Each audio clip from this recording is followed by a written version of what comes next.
প্রিয় এইচএসসি শিক্ষার্থীবৃন্দু, শুরু করতে যাচ্ছে আমরা আমাদের তড়িৎ রসায়ন অধ্যায়ের লেকচার নাম্বার 5 তড়িৎদ্বার বিভব নিয়ে। এই তড়িৎদ্বার বিভব সম্পর্কিত আমরা যে ম্যাথগুলো করব এটা খুবই আমাদের ইম্পর্টেন্ট আমাদের এই অধ্যায়ের বোর্ড কোশ্চেনের জন্য। তো চলো শুরু করা যাক আমাদের আলোচনার বিষয়বস্তু তড়িৎদ্বার বিভব সম্পর্কিত।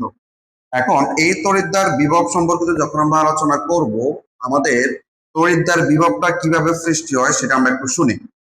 আমাদের যে কোনো একটা তড়িৎ কোষে দুটি তড়িৎদ্বার থাকে, একটাকে বলা হয় অ্যানোড এবং আরেকটিকে বলা হচ্ছে আমাদের ক্যাথোড। একটা তড়িৎ কোষে দুটি তড়িৎদ্বার থাকে, একটি হচ্ছে আমাদের অ্যানোড আর একটি হচ্ছে আমাদের ক্যাথোড। এখন এই যে অ্যানোড এবং ক্যাথোড, এখানে আমাদের কি হয় বলতো, ইলেকট্রনের প্রবাহ হয় বা ইলেকট্রন আদান প্রদান হয়। এর মাধ্যমে আমাদের এই তড়িৎ কোষে একটি বিভব সৃষ্টি হবে। এই ক্ষেত্রে আমরা একটা মনে রাখবো আমাদের একটা ক্রম, যেটা আমাদের টপিকটা শেষ করতে বা বুঝতে আমাদের জন্য অত্যন্ত সুবিধাজনক হবে। ক্রমটা যদি তোমরা লক্ষ্য করো, লেখা আছে অ্যানোডে হয় জারণ, এবং জারণ মানে বোঝাবে বিজারক, এবং বিজারক মানে হচ্ছে আমাদের ইলেকট্রন ত্যাগ। তার মানে এখান থেকে আমরা কি বলতে পারবো, আমাদের যে অ্যানোড তড়িৎদ্বার আছে সেখানে জারণ বিক্রিয়া সংঘটিত হবে, এবং যার জারণ ঘটে সেই পদার্থটাকে আমরা বলবো হচ্ছে বিজারক পদার্থ, এবং যাদের সবার কাজ হচ্ছে ইলেকট্রন ত্যাগ করা। তার মানে আমরা সুন্দর করে যদি বলি, আমাদের অ্যানোড তড়িৎদ্বারে জারণ বিক্রিয়া সংঘটিত হবে ইলেকট্রন ত্যাগের মাধ্যমে। আবার বলছি, আমাদের যে অ্যানোড তড়িৎদ্বার থাকবে সেখানে আমাদের ইলেকট্রন ত্যাগের মাধ্যমে জারণ বিক্রিয়া সংঘটিত হবে। এবার এটা যদি আমরা বিপরীতটা আসি, বিপরীতটা হচ্ছে আমাদের ক্যাথোডে হয় বিজারণ, এবং বিজারণ মানে হচ্ছে আমাদের জারক, এবং জারক মানে হচ্ছে আমাদের ইলেকট্রন গ্রহণ করা। তার মানে হচ্ছে ক্যাথোড যে তড়িৎদ্বার আছে সেখানে আমাদের বিজারণ বিক্রিয়া সংঘটিত হবে, এবং যার বিজারণ বিক্রিয়া সংঘটিত হবে তাকে আমরা বলবো হচ্ছে জারক পদার্থ, এবং এদের সবার কাজ হচ্ছে আমাদের ইলেকট্রন গ্রহণ করা। তার মানে দাঁড়ালো হচ্ছে ক্যাথোড যে তড়িৎদ্বার থাকবে সেখানে আমাদের ইলেকট্রন গ্রহণের মাধ্যমে বিজারণ বিক্রিয়া সংঘটিত হবে। তাহলে আমরা আগে আমাদের প্রাইমারি লেভেলে আমরা যেটা মনে রাখবো, আমাদের একটি তড়িৎ কোষে দুটি তড়িৎদ্বার থাকবে, একটিকে আমরা বলি হচ্ছে আমাদের অ্যানোড, একটিকে বলা হচ্ছে আমাদের ক্যাথোড। আমাদের অ্যানোডের যে বিক্রিয়াটা হবে সেখানে অ্যানোডের বিক্রিয়াটা হবে কেমন, ইলেকট্রন ত্যাগের মাধ্যমে জারণ বিক্রিয়া সংঘটিত হবে। আর আমাদের বিপরীতটা হচ্ছে ক্যাথোডে ইলেকট্রন গ্রহণের মাধ্যমে বিজারণ বিক্রিয়া সংঘটিত হবে। এবার হচ্ছে আমরা একটু সংজ্ঞায় আসি, আমাদের যে আমাদের তড়িৎদ্বার বিভব এই সংজ্ঞাটা আমরা আসি। বলছে কোন একটি ধাতুকে সে ধাতুর তড়িৎ বিশ্লেষ্য দ্রবণে নিমজ্জিত করলে, নিমজ্জিত মানে হচ্ছে ডুবানো হলে, ধাতু ও তার আয়নের বিশিষ্ট দ্রবণের সংযোগ স্থলে যে বৈদ্যুতিক বিভব পার্থক্য সৃষ্টি হয় তাকে আমরা বলবো হচ্ছে তড়িৎদ্বার বিভব। আচ্ছা, সংজ্ঞাটাকে দেখো তো, আমরা একটু চিত্রের মাধ্যমে কল্পনা করি। মানে বোঝাচ্ছে, দেখো তো, আমাদের যদি একটি, এই যে দেখো হচ্ছে আমাদের যদি একটা তড়িৎ কোষ হয়, একটা তড়িৎ কোষ। এখন এই তড়িৎ কোষে আমরা যদি একটা তড়িৎদ্বার নিই, দেখো এই তড়িৎ কোষে আমরা কি করলাম, কোন একটি ধাতুর তড়িৎদ্বার নিলাম। ফর এক্সাম্পল ধরো সেটা হচ্ছে আমাদের একটা জিঙ্ক ধাতু।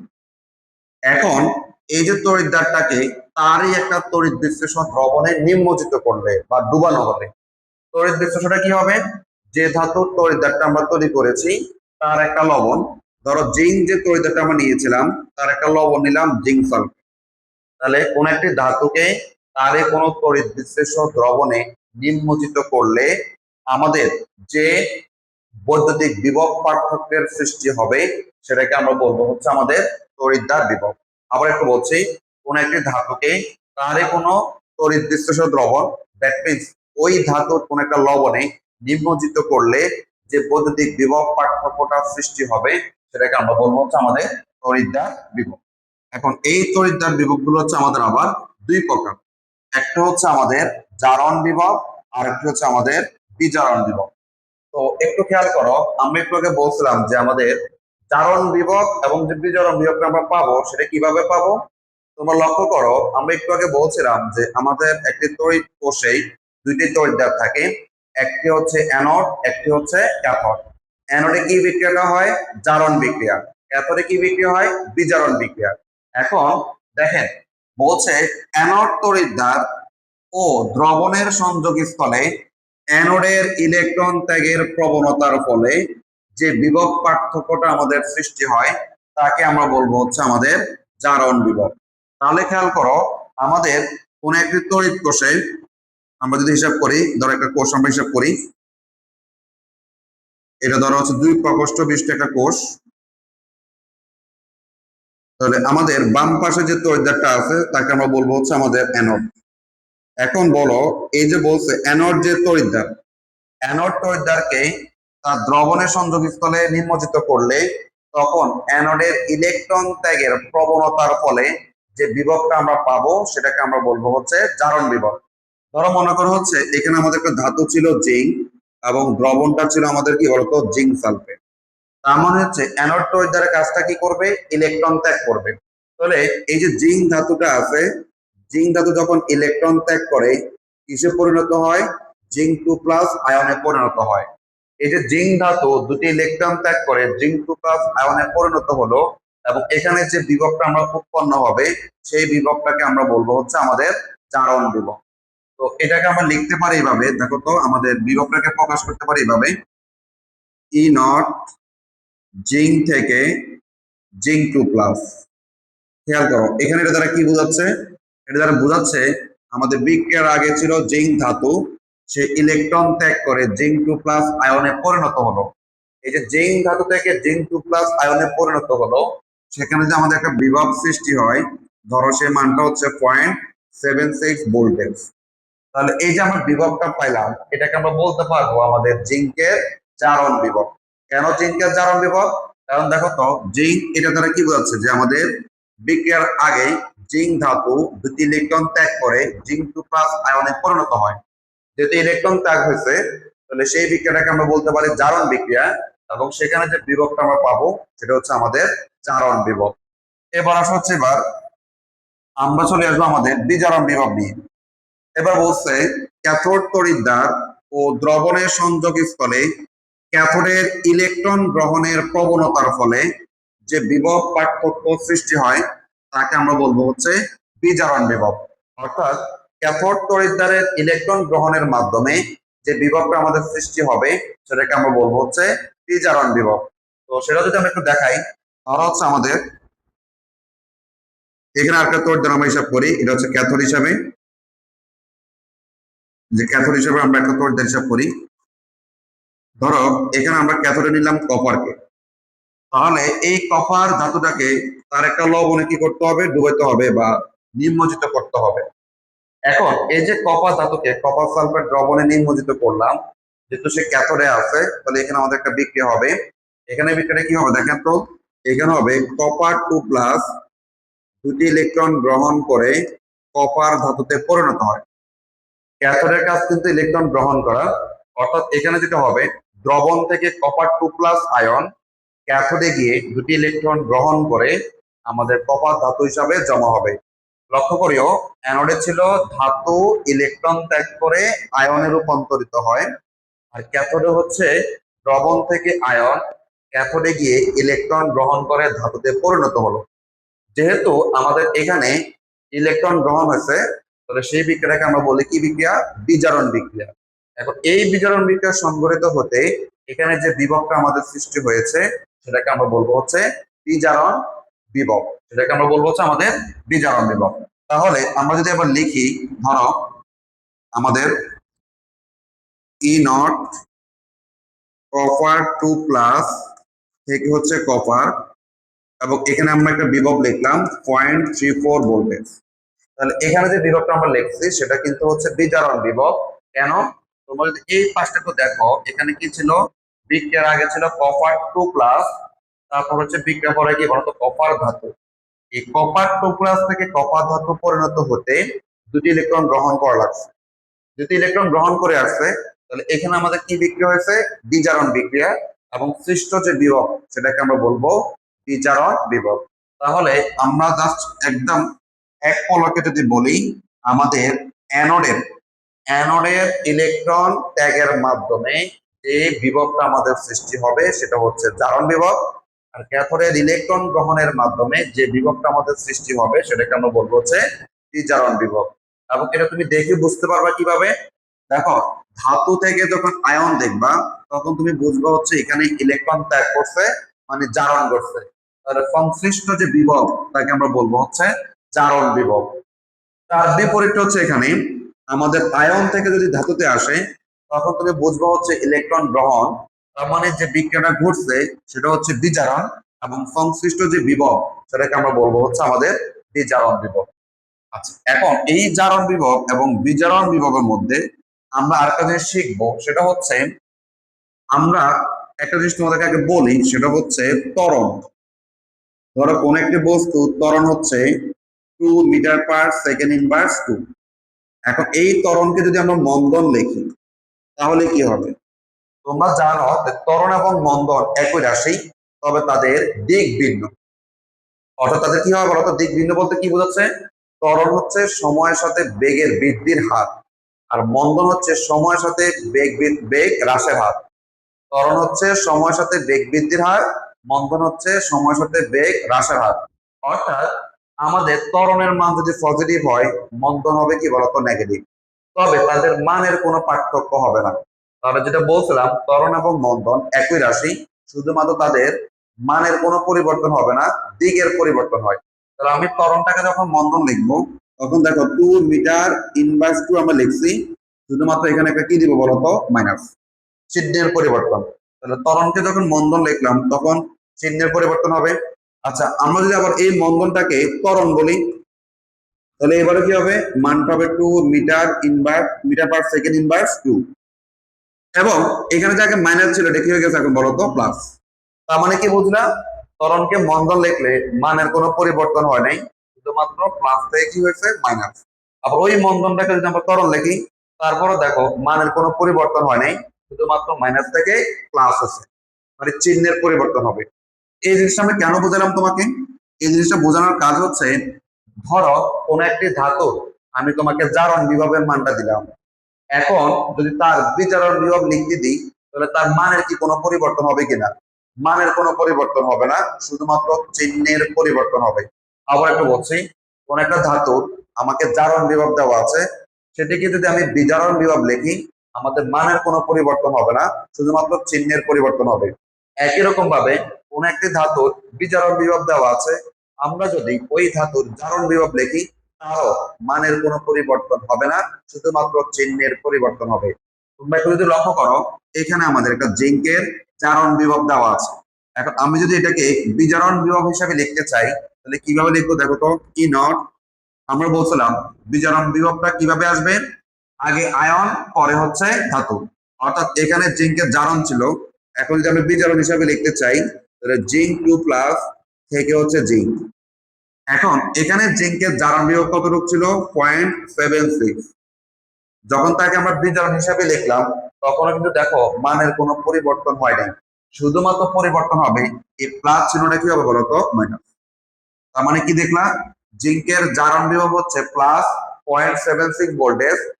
এই জিনিসটাকে যখন আমরা বিজারণ বিভব হিসেবে লিখলাম তখন তার মানটা হবে -0.76 ভোল্টেজ। একইভাবে আমাদের এখানে কপারের কি আছে বলতো? বিজারণ বিভব আছে।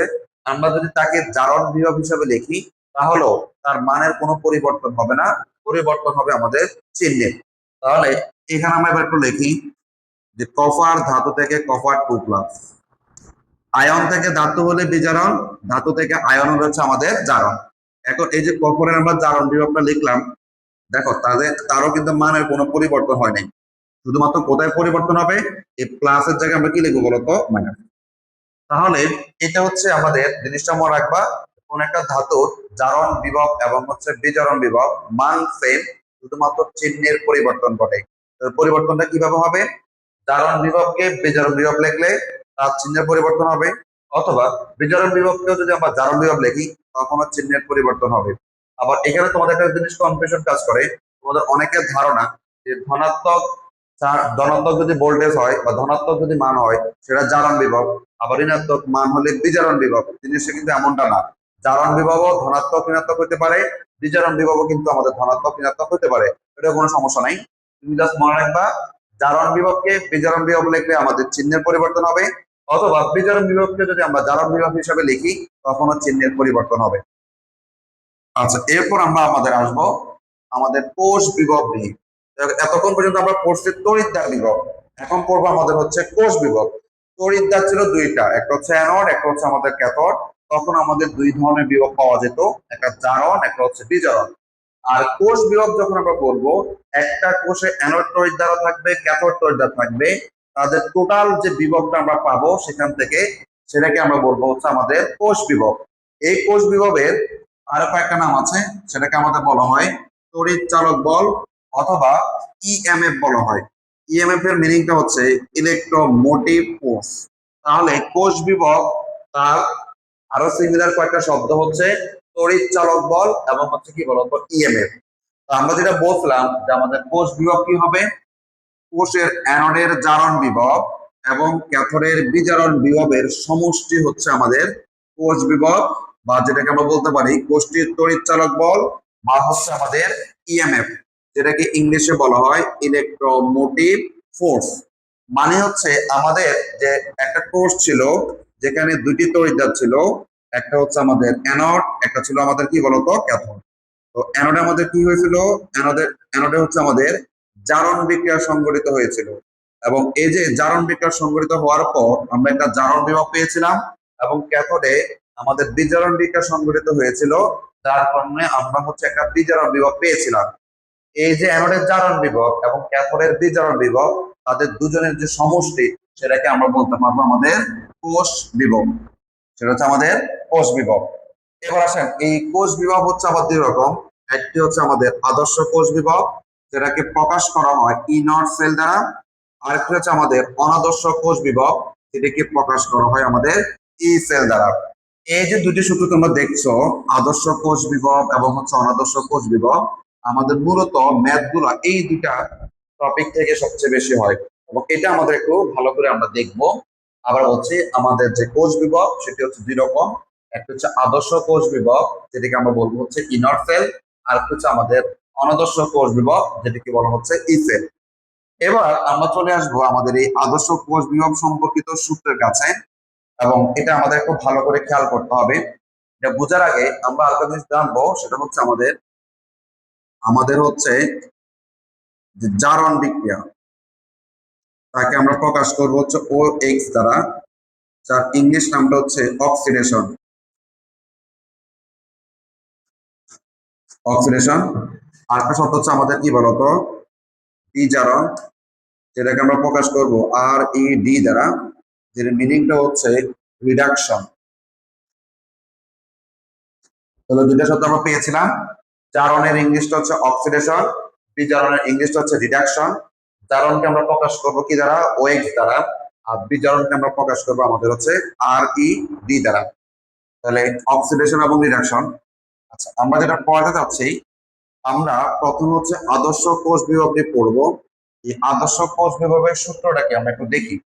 সবাই যদি খেয়াল করো, প্রথম হচ্ছে আদর্শ কোষ বিভবকে প্রকাশ করা হয় ই নট সেল দ্বারা। এখন এই ই নট সেলের সূত্রটা হচ্ছে, আমি যে একটু আগে বললাম কোষ বিভবের সংজ্ঞাটাতে, অ্যানোডের জারণ বিভব, ক্যাথোডের বিজারণ বিভব, এই দুজনের সমষ্টি হচ্ছে আমাদের আদর্শ কোষ বিভব। এখন অ্যানোডের জারণ বিভবকে তুমি কিভাবে প্রকাশ করতে পারো, তুমি লিখবে হচ্ছে ই নট অ্যানোড, আর এখানে লিখবে হচ্ছে ওএক্স। এটাকে পড়বে এইভাবে, E nought oxidation of anode, E nought oxidation of anode. এটা মানে বোঝাচ্ছে অ্যানোডের জারণ বিভব যোগ আমাদের হবে ই নট, এখানে লিখবো হচ্ছে ক্যাথোড আর ইডি। এটা মানে হচ্ছে E not reduction of cathode, অর্থাৎ ক্যাথোডের বিজারণ বিভব, ক্যাথোডের বিজারণ বিভব। তার মানে হচ্ছে আমরা যদি সামগ্রিকভাবে আমাদের আদর্শ কোষ বিভবের সূত্রটা বলি, তোমরা বলবো হচ্ছে E nought sell equal to হচ্ছে E nought oxidation of anode যোগ ই নট রিডাকশন অফ ক্যাথোড। এটা হচ্ছে আমাদের আদর্শ কোষ বিভবের মূল সূত্র। কিন্তু এখান থেকে তোমরা যদি দেখো আরো তিনটা সূত্রের আমাদের উদ্ভব করছে। এটাও আমাদের ম্যাথ করার সময় আমাদের এই সূত্রগুলো আসতে পারে অথবা এমসিকিউ তে অপশনে আসতে পারে। তাহলে মূল সূত্র যেটা ছিল বাকিগুলো আমাদের কিভাবে আসলো একটু খেয়াল করো। আমরা যে জারণ বিভব এবং বিজারণ বিভবের কথা বলছিলাম, যে তুমি কোনো কারণে জারণ বিভবকে বিজারণ বিভব হিসেবে লিখতে গেলে চিহ্নের পরিবর্তন হয়। আবার সেম ভাবে বিজারণ বিভবকেও যখন তুমি জারণ বিভব হিসেবে লিখবা তখনও কিন্তু চিহ্নের পরিবর্তন হয়। এখন ধরো আমাদের কি জানি আমরা অ্যানোডে আমাদের জারণ হয়, কিন্তু কোনো কারণে যদি আমরা লিখি ই নট অ্যানোড রিডাকশন মানে হচ্ছে অ্যানোডের বিজারণ বিভব। আমরা জানি আমাদের অ্যানোডে হয় জারণ, কিন্তু আমরা যদি কোনো কারণে লিখি ই নট রিডাকশন অফ অ্যানোড অর্থাৎ অ্যানোডের বিজারণ বিভব, তখন সূত্রে তুমি এখানে কি দিবা মাইনাস দিবে। অর্থাৎ অ্যানোডের জারণের পরিবর্তে যদি কোনো কারণে তুমি অ্যানোডের বিজারণটা লেখো সূত্রে প্লাস এর আগে কি দিবেন মাইনাস। আচ্ছা, এরপর এই পাশে আমরা যদি লিখি ই নট ক্যাথোড রিডাকশন, দেখেন ক্যাথোডে কিন্তু রিডাকশন বিক্রিয়া ঘটে, তাহলে আমরা কিন্তু রিডাকশনে লিখলাম, তাহলে এখানে কিন্তু আর কোনো চিহ্নের পরিবর্তন হবে না। তাহলে এই লাইন থেকে এই লাইনে যখন আমরা আসলাম কেন আমাদের এর পরিবর্তন হলো, লক্ষ্য করবা অ্যানোডের অক্সিডেশনের পরিবর্তে যদি আমরা রিডাকশন লিখি তখন সূত্রে প্লাস এর আগে আমরা কি দিব মাইনাস লিখব। আচ্ছা, এবার আবার একটু দেখি আমাদের ই নট অ্যানোড অফ অক্সিডেশন, খেয়াল করো এখানে আমরা আবার কি লিখলাম ই নট অক্সিডেশন অফ অ্যানোড, তার মানে অ্যানোডের জারণ বিভব, এখানে আমরা অ্যানোডের জারণ বিভব লিখছি, তার মানে এখানে কিন্তু কোনো চিহ্নের পরিবর্তন পরিবর্তন হবে না। কিন্তু আমরা যদি লিখি কোনো কারণে এরকম যে ই নট ক্যাথোড, এই যে দেখেন রিডাকশনের জায়গায় যদি আমরা অক্সিডেশন লিখি, আমরা কি জানি ক্যাথোডে আমাদের রিডাকশন হয়, কিন্তু আমরা এখন কি লিখছি বলতো অক্সিডেশন, অর্থাৎ ক্যাথোডের বিজারণ বিভবের জায়গায় আমরা এখন লিখলাম হচ্ছে ক্যাথোডের জারণ বিভব। তখন এখানেও আমাদের সূত্রে প্লাসের পরিবর্তে আমরা কি লিখবো মাইনাস। ক্যাথোডের বিজারণ বিভবকে জারণ বিভব হিসেবে যখন লিখলাম তখন কিন্তু সূত্রের চিহ্নের পরিবর্তন হবে। আর একটা জিনিস আমরা যদি এবার দেখি ই নট অ্যানোড, এখানে আমরা আবার কি লিখলাম রিডাকশন, তার মানে আমরা কি জানতাম অ্যানোডে হয় অক্সিডেশন, আমরা লিখলাম হচ্ছে রিডাকশন, তাহলে কি লিখবেন সূত্রে মাইনাস চলে আসবে। আবার একই রকম ভাবে আমাদের ই নট ক্যাথোড, এখানে আমরা কি লিখলাম অক্সিডেশন, আমরা মূল জিনিসটা কি জানি ক্যাথোডে হয় আমাদের রিডাকশন, কিন্তু আমরা লিখলাম কি বলতো অক্সিডেশন, তখন এখানে আমাদের কি চিহ্নের পরিবর্তন হবে। আচ্ছা, এখন এতগুলো যে সূত্র আমরা পড়লাম আমাদের আসলে মূল সূত্রটা কোনটা, মূল সূত্রটা হচ্ছে আমাদের যে প্রথম যে সূত্রটা আমরা লিখছিলাম এটা, আমাদের মূল সূত্রটা হচ্ছে আমাদের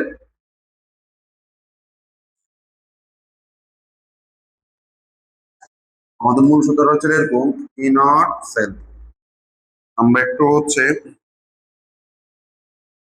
এই যে দেখেন এটা ছিল আমাদের মূল সূত্র, আমাদের এই যে এটা হচ্ছে আমাদের মূল সূত্র।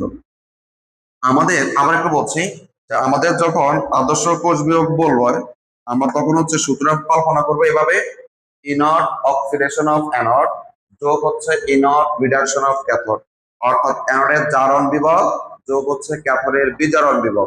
তাহলে এই সূত্রগুলো আমরা কখন অ্যাপ্লাই করব, যে বাকি যে তিনটা সূত্র আমরা দিলাম এগুলো আমরা আসলে কখন অ্যাপ্লাই করব, এটা পুরোটা ডিপেন্ড করবে প্রশ্নে দেওয়া আমাদের বিভবের উপরে। প্রশ্নে কিন্তু তোমাকে প্রশ্নে জারণ বিভব বা বিজারণ বিভব দেওয়া থাকবে, তার উপর বেস করে আমরা সূত্রগুলো পরিবর্তন করাবো।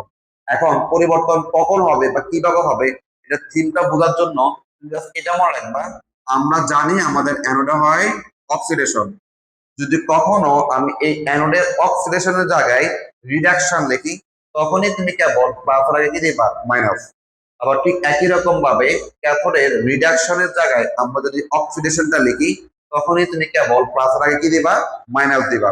যেমন দেখো এই যে এই লাইনটা আমাদের ছিল ই নট অক্সিডেশন অফ অ্যানোড, আমরা কি লিখছিলাম অ্যানোডের রিডাকশন, এই জন্য সূত্রে আমাদের প্লাস আগে কি লিখতে হয়েছে মাইনাস। আবার যদি তুমি এখানেও দেখো এই সূত্রটাতে অ্যানোড অফ কি বলতো রিডাকশন লিখলাম। আমাদের অ্যানোডে মূলত কি ঘটে? অক্সিডেশন। যখনই তুমি রিডাকশন লিখবা তখনই সূত্রে কি লিখবা? প্লাসের আগে মাইনাস। অনুরূপ কথা হচ্ছে ক্যাথোডে আমাদের কি ঘটে? রিডাকশন ঘটে। কিন্তু কখনো যদি আমরা ক্যাথোডে অক্সিডেশনটা লিখি তখনই সেখানে সূত্রে প্লাসের জায়গায় আমরা কি লিখবো? মাইনাস। এবং এখানেও যদি তোমরা দেখো যে সূত্রে ক্যাথোডে কি করছে বলতো? অক্সিডেশন। এই জন্য আমরা হচ্ছে সূত্রে প্লাসের জায়গায় কি লিখবো বলতো? মাইনাস। আচ্ছা, এখন খেয়াল করিও সেকেন্ড যে লাইনটা ছিল সেখানে শুধুমাত্র অ্যানোডের অক্সিডেশনের জায়গায় রিডাকশন আসছে, এই জন্য তার চিহ্নের পরিবর্তন। 3 নম্বর লাইনে কি হয়েছে? ক্যাথোডের রিডাকশনের জায়গায় অক্সিডেশন লিখছিলাম, এই জন্য তার চিহ্নের পরিবর্তন। আর সর্বশেষ যে লাইনটা ছিল সেখানে অ্যানোডেরও পরিবর্তন হয়েছে, ক্যাথোডের পরিবর্তন হয়েছে। কারণটা কি?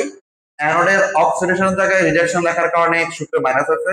আবার সেম ভাবে ক্যাথোডের রিডাকশনের জায়গায় অক্সিডেশন লেখার কারণে এখানে চিহ্নের কি হয়েছে বলতো? পরিবর্তন হয়েছে।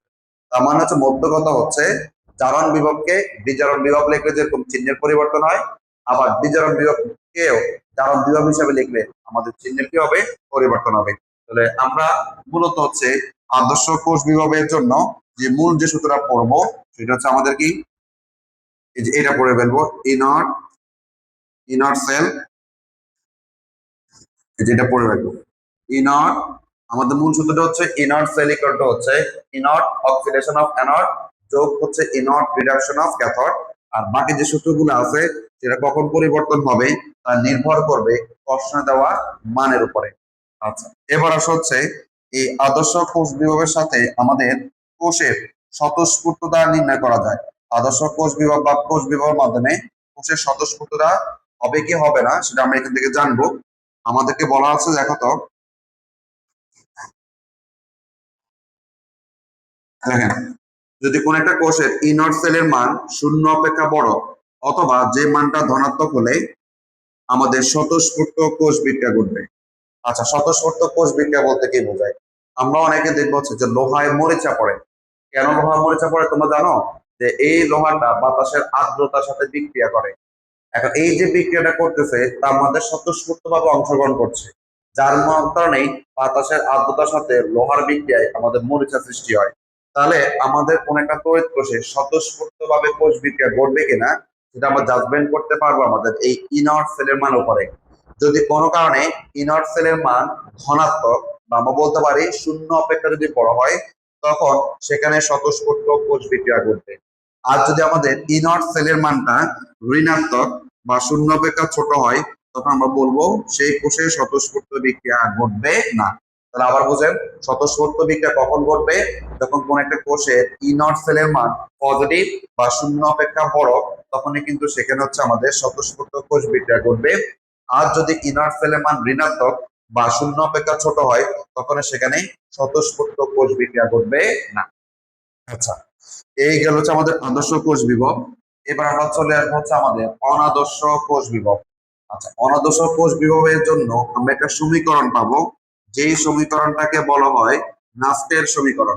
খেয়াল করেন, অনাদর্শ কোষ বিভবের জন্য যে সমীকরণটা আমরা পাবো তাকে বলা হচ্ছে নাস্টের সমীকরণ। আচ্ছা, এখন এই অনাদর্শ কোষ বিভবটা বোঝার জন্য আমাকে একটা বিক্রিয়া দেখতে হবে। বিক্রিয়াটা যদি লক্ষ্য করি সেটা হচ্ছে, ধরো এ নামক একটি ধাতু, এ নামক একটি ধাতু এবং তার সাথে বি নামক কোন একটি আয়ন বিক্রিয়া করলো। আচ্ছা, এখানে তোমরা যদি একটু লক্ষ্য করো যে এটা হচ্ছে একটা ধাতু সলিড অবস্থায় আছে, আর B n plus, n plus বলতে বোঝাচ্ছে 1 প্লাস 2 প্লাস এরকম 3 প্লাস যে কোনো একটা আয়ন হবে। কোন একটা ধাতুর সাথে আয়নের বিক্রিয়ায়, বিক্রিয়ার পরে কি হলো?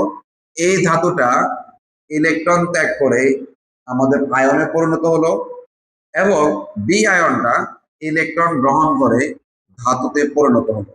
অর্থাৎ এখানে একটা বিক্রিয়া আছে, এই বিক্রিয়ায় আমাদের কি হলো? আমাদের ইলেকট্রন আদান প্রদান হলো। কিভাবে হলো? ধাতু যিনি ছিল সে ইলেকট্রন ত্যাগ করে আয়নে পরিণত হলো, আর যিনি আয়ন ছিল সে ইলেকট্রন গ্রহণ করে ধাতুতে পরিণত হলো। এখানে এন প্লাস বলতে বোঝাচ্ছে সেটা 1 প্লাস 2 প্লাস যে সংখ্যক আমাদের একটা হবে। তাহলে এই যে একটা বিক্রিয়া আমরা দেখলাম, এই বিক্রিয়া থেকে আমরা এবার অনাদর্শ কোষ বিভব বের করার সূত্র একটা লক্ষ্য করি। সূত্রটা হচ্ছে এরকম, অনাদর্শ কোষ বিভবকে প্রকাশ করা হয় ই সেল দ্বারা, এবং ই সেলের সূত্রটা হচ্ছে প্রথমে লাগবে হচ্ছে E nought cell minus R T by n F into ln of, এবার আসেন লনের পরে বলা হচ্ছে উৎপাদের আয়নের ঘাত সম্বন্ধিত ঘনমাত্রা বাই হচ্ছে বিক্রিয়কের আয়নের ঘাত সম্বন্ধিত ঘনমাত্রা। দুইটা শব্দ খেয়াল করো, আমাদের কিন্তু উৎপাদের দুইটা জিনিস আছে, একটা হচ্ছে ধাতু, একটা হচ্ছে আমাদের আয়ন। তেমনি ভাবে বিক্রিয়কও কিন্তু আমাদের দুইটা জিনিস আছে, একটা হচ্ছে ধাতু, একটা হচ্ছে আমাদের আয়ন। আমরা যে ঘনমাত্রার কথা বললাম সেটা হচ্ছে আয়নের জন্য। তাহলে কিভাবে হবে, উৎপাদের আয়ন বাই হচ্ছে বিক্রিয়কের আয়ন। আমাদের উৎপাদটাকে ছিল দেখো তো এ এন প্লাস, এ হচ্ছে আমাদের এন প্লাস, ঘনমাত্রা প্রকাশ করা হয় থার্ড ব্র্যাকেট দ্বারা। আর বিক্রিয়কের আয়নটাকে বলতো আমাদের বি এন প্লাস। লক্ষ্য করিও উৎপাদে শুধুমাত্র আমরা উৎপাদের আয়নটার ঘনমাত্রা নিব, ডিভাইডেড বাই হচ্ছে বিক্রিয়কের আয়নের ঘনমাত্রা নিব। আচ্ছা, আর একটা শব্দ বলছিল সেটা হচ্ছে ঘাত সম্বলিত।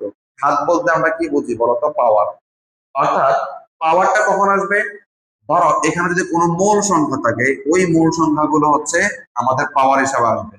ধরো আমি এই ধাতুর মূল সংখ্যা ছিল এ, বি ধাতুর মূল সংখ্যা ছিল বি, আয়নের মূল সংখ্যা ছিল আমাদের বি, বিক্রিয়ার পরে এখানে এ, এখানে কত বলতো বি, এগুলাকে আমরা বলবো হচ্ছে আমাদের মূল সংখ্যা। কি সংখ্যা, মূল সংখ্যা। এখন আমরা যেটা বলছিলাম যে আমাদের যে ঘনমাত্রার উপরে ঘাত আসবে, ঘাতটা কি, যার মূল সংখ্যা যত সেটা তার পাওয়ার হিসাবে বা হচ্ছে আমাদের ঘাত হিসাবে আসবে। দেখেন এ আয়নের মূল সংখ্যা কত আছে এ, তাহলে তার পাওয়ার হবে কত এ। আর বি আয়নের মূল সংখ্যা কত ছিল বি, তাহলে পাওয়ার হবে কত বলতো বি। আবার একটু বলছি, আমাদের যে অনাদর্শ কোষ বিভব তাকে প্রকাশ করা হয় ই সেল দ্বারা। ই সেলের সূত্রটা হচ্ছে ই নট সেল মাইনাস, তার মানে অনাদর্শ কোষ বিভব বের করতে হলে তোমাকে আগে আদর্শ কোষ বিভবটা বের করতে হবে। এই সাইকেলটা হচ্ছে E nought cell minus R T by n F ln of, খেয়াল করিও, উৎপাদের ঘাত সম্বন্ধিত আয়নের ঘনমাত্রা বাই হচ্ছে বিক্রিয়কের ঘাত সম্বন্ধিত আয়নের ঘনমাত্রা। তাহলে উৎপাদ, উৎপাদ থেকে আমরা আয়নটা নিব, আবার হচ্ছে কি বলতো আমাদের বিক্রিয়ক থেকেও কি নিব বলতো, আয়নটাই নিব। বিক্রিয়ক থেকে হচ্ছে আমাদের আয়নটা নিব, ঠিক আছে। তাহলে উৎপাদের আয়নটা কি বলতো এ এন প্লাস, আর বিক্রিয়কের আয়নটা কি বলতো বি এন প্লাস। তাহলে উৎপাদের আয়নটা মানে এ এন প্লাস হচ্ছে আমাদের উপরে, আর বিক্রিয়কের আয়নটা সেটা কোথা থাকবে বলতো নিচে। তবে যে ঘাতের কথা বলছে সেটা আমরা কিভাবে হিসাব করব, যার মোল সংখ্যা যত সেটা আমরা পাওয়ার হিসাবে লিখব। এ এন প্লাস এর মোল সংখ্যা ছিল এ মোল, এজন্য আমরা এ লিখলাম। বি এন প্লাস এর মোল সংখ্যা ছিল বি, এজন্য আমরা কি লিখলাম বি। তাহলে এখানে 2 থাকলে আমরা এখানে কত লিখতাম 2 লিখতাম, এখানে 3 থাকলে আমরা কি লিখতাম বলতো 3 লিখতাম। তাহলে আমাদের অনাদর্শ কোষ বিভব বের করার সূত্রটা হচ্ছে ই সেল ইকুয়াল টু হচ্ছে E nought cell minus R T by n F ln of উৎপাদের আয়নের ঘাত সম্বন্ধিত ঘনমাত্রা বাই হচ্ছে বিক্রিয়কের আয়নের ঘাত সম্বন্ধিত ঘনমাত্রা। আচ্ছা, এবার এখানে আমরা যদি পরিচয়গুলো বলি আর টি এবং হচ্ছে এন এফটা কি। এফ এর মানটা আমরা জানি ফ্যারাডে, যার মানটা হচ্ছে 96,500 কুলম্ব। ই মানে হচ্ছে আমাদের তাপমাত্রা, এন মানে হচ্ছে যোজনী। যোজনীটা কি, যতগুলো ইলেকট্রন গ্রহণ বা ত্যাগ করবে সে সংখ্যাটা হচ্ছে আমাদের যোজনী। আর হচ্ছে দেখো তো আর এর মান, আর এর মানটা হচ্ছে মোলার গ্যাস ধ্রুবক। তো এই মোলার গ্যাস ধ্রুবকের কিন্তু দুইটা মান আছে ম্যাথ করার জন্য। আমরা এটা পরিবেশ রসায়নে তোমাদেরকে পড়াইছিলাম যে আর এর মানটা হচ্ছে আমাদের একটা হচ্ছে 0.0821 litre atmosphere kelvin inverse mole inverse. আর একটা মান হচ্ছে 8.314 জুল পার কেলভিন পার মোল। তাহলে এই যে দুইটা আর এর দুইটা মান আছে মোলার গ্যাস ধ্রুবক, তো আমাদের হচ্ছে কোন মানটা আমরা এখানে বসাবো। দেখো এখানে আর মান ইউজ করার ক্ষেত্রে আমাদের নিয়মটা হচ্ছে যে সূত্রগুলোর সাথে চাপ এবং আয়তনের সম্পর্ক থাকবে সেখানে আমরা হচ্ছে এই মানটা ব্যবহার করব। আর যে সূত্রগুলোর সাথে চাপ বা আয়তনের কোনো সম্পর্ক নাই সেখানে আমরা লিখবো হচ্ছে 8.314 জুল পার কেলভিন পার মোল। আবার বলছি আর মানে হচ্ছে মোলার গ্যাস ধ্রুবক, ম্যাথ করার জন্য আমাদের তার দুটা মানে ইউজ হয়। আমরা কোনটা ইউজ করব সেটা ডিপেন্ড করবে যে সূত্রটা আমাদের আছে সেখানে যদি চাপ এবং আয়তনের কোনো সম্পর্ক থাকে তখন হচ্ছে আমরা এটা ব্যবহার করব। আর যদি সূত্রে চাপ বা আয়তনের কোনো সম্পর্ক নাই তখন হচ্ছে আমরা এই মানটা ব্যবহার করব। আমরা যে অনাদর্শ কোষগুলো বের করতে যাচ্ছি এখানে তো চাপ বা আয়তনের কোনো ফ্যাক্টর কাজ করছে না, এর জন্য আমরা এই সূত্রে আমাদের আর এর মানটা ব্যবহার করব 8.314 জুল পার কেলভিন পার মোল। আচ্ছা, এখন যে সূত্রটা আমরা লিখলাম এখান থেকে এটাকে আরো কয়েকভাবে প্রকাশ করা যায় সেটা আমরা দেখতে পারি। তবে আমরা সেকেন্ড ভাবে যেটা দেখতে পারি সেটা হচ্ছে ই নট ই সেল, এই সেল ইকুয়াল টু লিখতে পারবো ই নট সেল।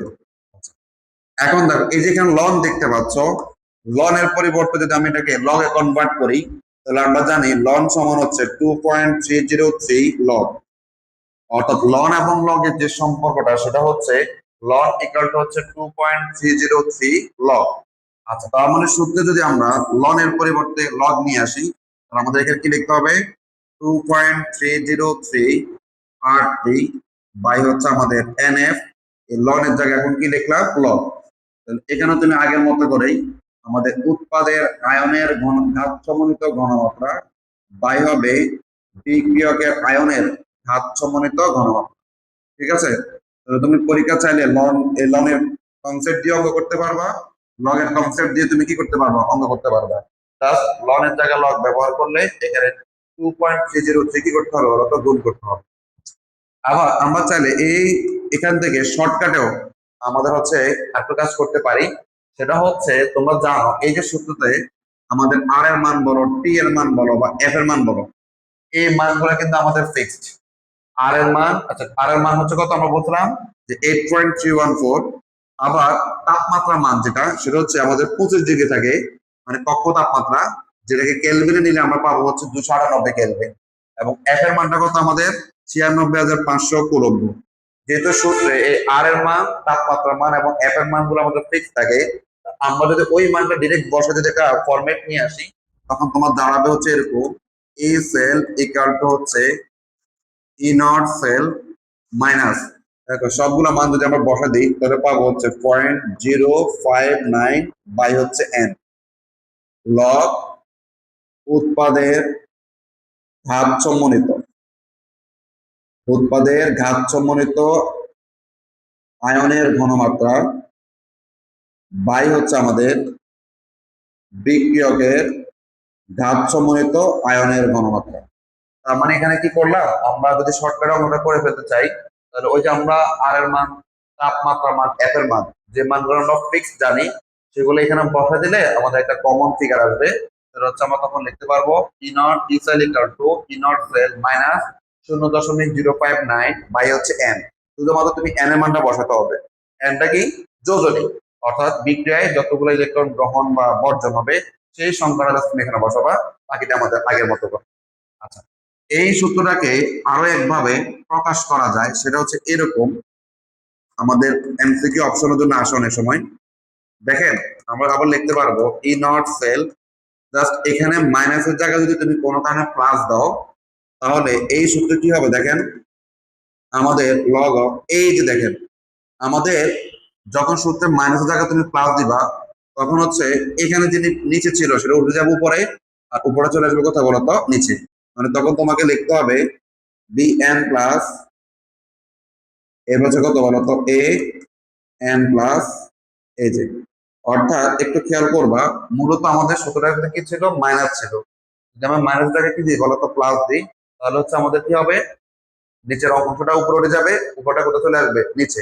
তখন আমরা লিখতে পারবো তাহলে কি E cell equal to E nought cell plus 0.059 by হচ্ছে এন লগ অফ, তখন আমরা বলবো হচ্ছে আমাদের বিক্রিয়কের আয়নের ঘাত সমন্বিত ঘনমাত্রা বাই হচ্ছে উৎপাদের আয়নের ঘাত সমন্বিত ঘনমাত্রা।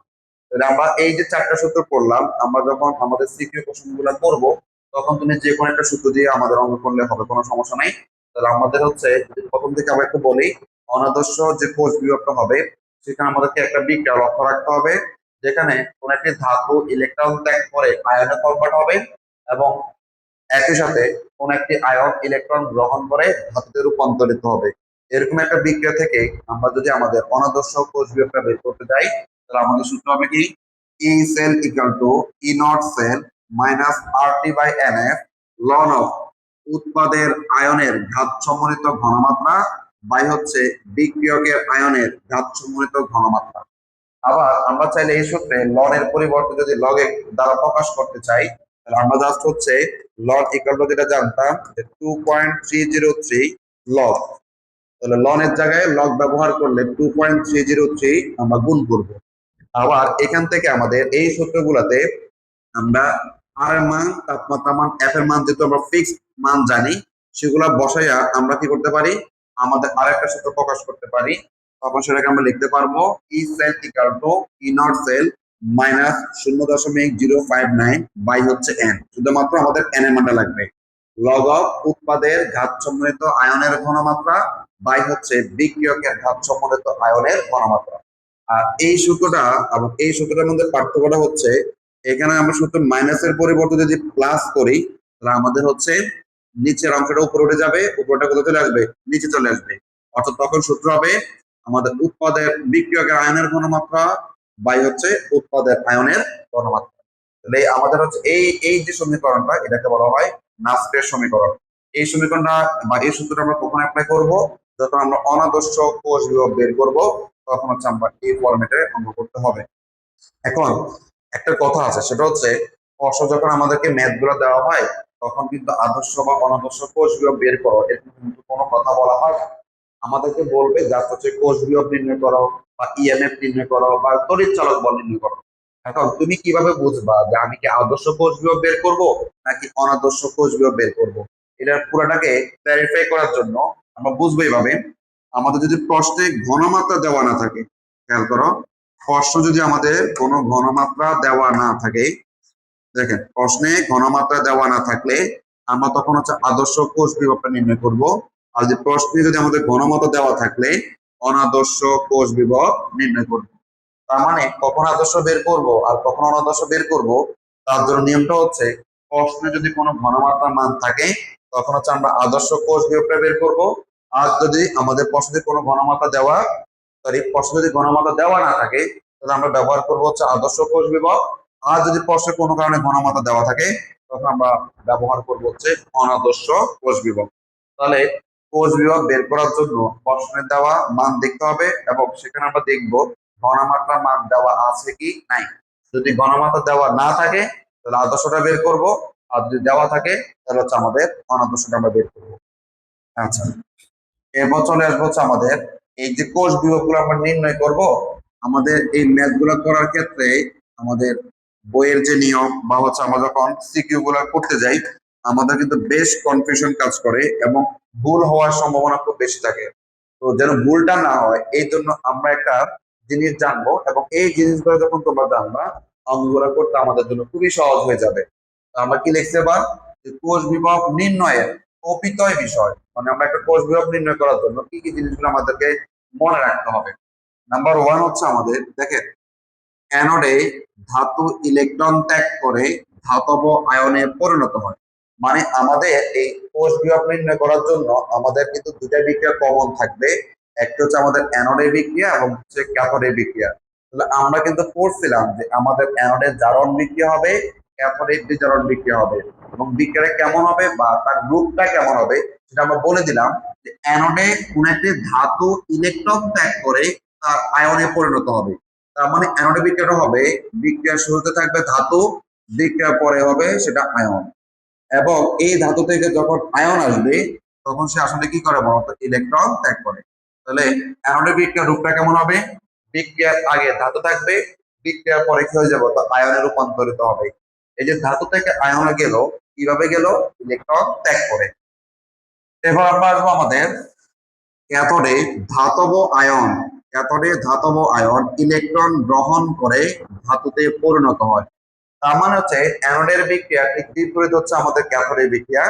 সেখানে বিক্রিয়াটা কেমন হবে, আমাদের ধাতব আয়ন ইলেকট্রন গ্রহণ করে তারপর হচ্ছে ধাতুতে পরিণত হবে। তার মানে ক্যাথোডের বিক্রিয়ার রূপটা হবে এরকম, আমাদের ধরো কপার 2+ বিক্রিয়া পরে হবে কি কপার ধাতু। তার মানে আয়ন থেকে ধাতু হয়েছে, আয়ন থেকে যখন ধাতু হয় তখন কি হবে, ইলেকট্রন গ্রহণ করে।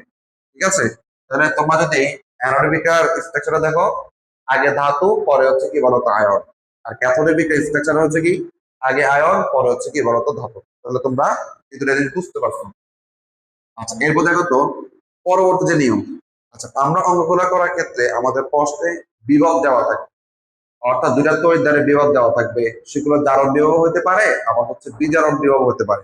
এখন এই জারণ বিভব এবং হচ্ছে বিজারণ বিভবের মান দেখে আমাকে আইডেন্টিফাই করতে হবে যে কাকে আমরা অ্যানোড তড়িৎদ্বার রাখবো আর কাকে হচ্ছে আমরা ক্যাথোড তড়িৎদ্বার রাখবো।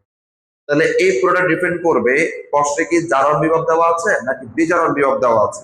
দেখেন, কষ্ট যদি জারণ বিভব দেওয়া থাকে তখন যার জারণ বিভবের মানটা বেশি সেটি অ্যানোড রূপে, এবং যার জারণ বিভবের মানটা কম সেটিকে আমরা ক্যাথোড রূপে কাজ করে। অর্থাৎ দুইটা বিভব যদি জারণ বিভব হয়, সেখানে যার মানটা বেশি সেই তড়িৎদ্বারকে আমরা অ্যানোড রূপে কাজ করব, আর যেই তড়িৎদ্বারের জারণ বিভবের মানটা কম সেটাকে আমরা হচ্ছে বিজারণ বিভব হিসাবে কাজ করব। ধরো আমরা একটা উদাহরণ দেখাই। আমরা বললাম হচ্ছে ই নট জিঙ্ক থেকে জিঙ্ক 2+, এখানে একটা মান আছে 0.76 ভোল্টের। আবার একই রকম ভাবে আমরা কি লিখলাম, ই নট কপার থেকে কপার 2+, তারও একটা বিভবের মান দিলাম। এখন আপনারা যদি একটু লক্ষ্য করেন, এখানে এই যে জিঙ্ক থেকে জিঙ্ক 2+ হলো, এটা কিন্তু জারণ, তার মানে এখানে একটা জারণ বিভব আছে।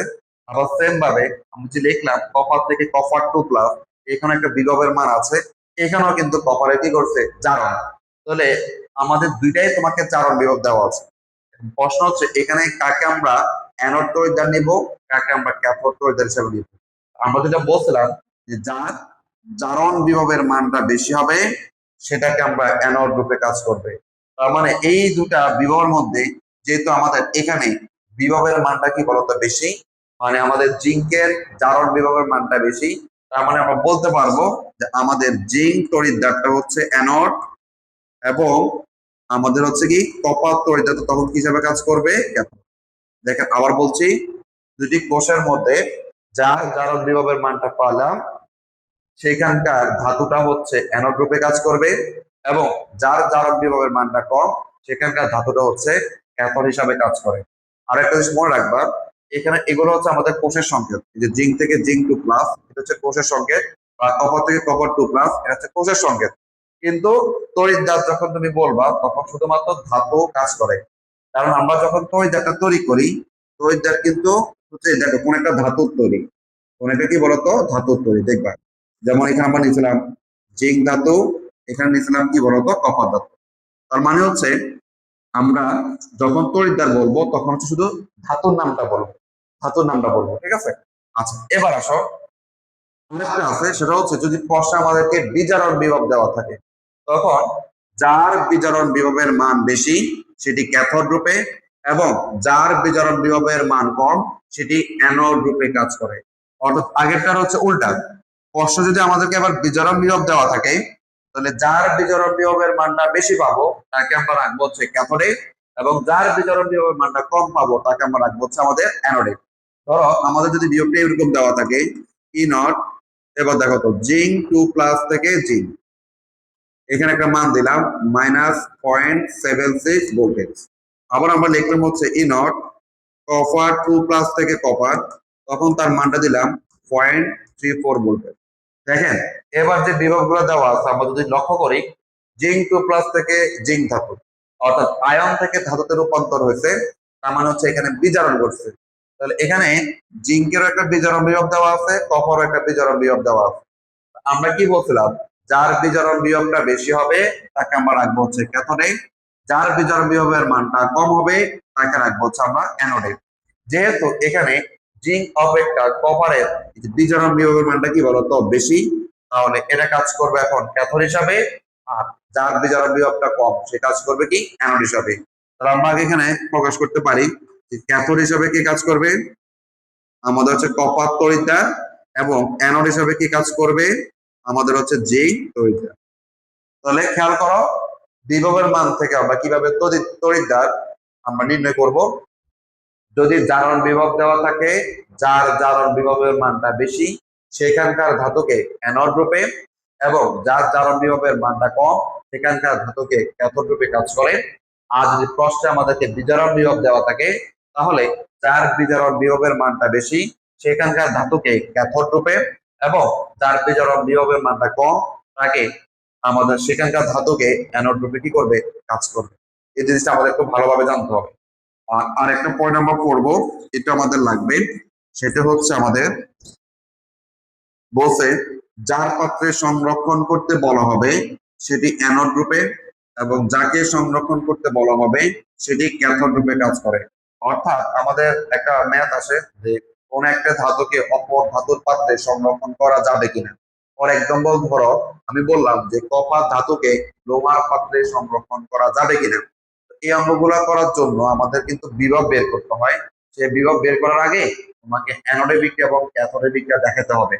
তো আমরা যখন এই ধরনের অঙ্কগুলো করব, তখন আসলে কাকে আমরা রূপে কাজ করব আর কাকে আমরা ক্যাথোড রূপে কাজ করাবো, তখন কিন্তু বিভব মান দেখে আমরা আইডেন্টিফাই করব না।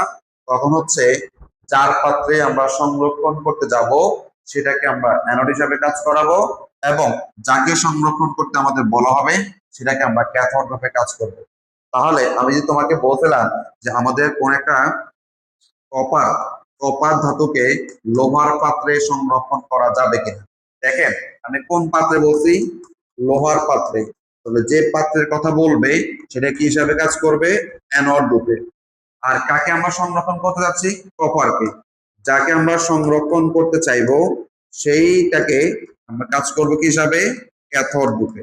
তাহলে আবার একটু খেয়াল করেন যে কোন একটি যার পাত্রে সংরক্ষণ করার জন্য বলা হবে সেই তড়িৎদ্বার বা সেই ধাতুটা হচ্ছে অ্যানোড রূপে কাজ করবে, আর যাকে আমাদের সংরক্ষণ করার জন্য বলা হবে সেই ধাতু ক্যাথোড রূপে কি করবে, কাজ করবে।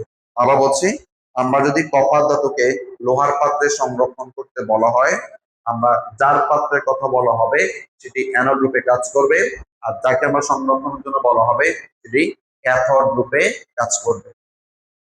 আচ্ছা, এবার আমরা চলে আসব আমাদের তড়িৎদ্বার এবং তড়িৎ কোষ লেখার সাংকেতিক চিহ্ন এবং নীতি। অর্থাৎ এই জিনিসটা হচ্ছে আমরা যে একটা তড়িৎ কোষ যখন পড়ছিলাম তখন আমরা চিত্রের মাধ্যমে সেটা প্রকাশ করছিলাম।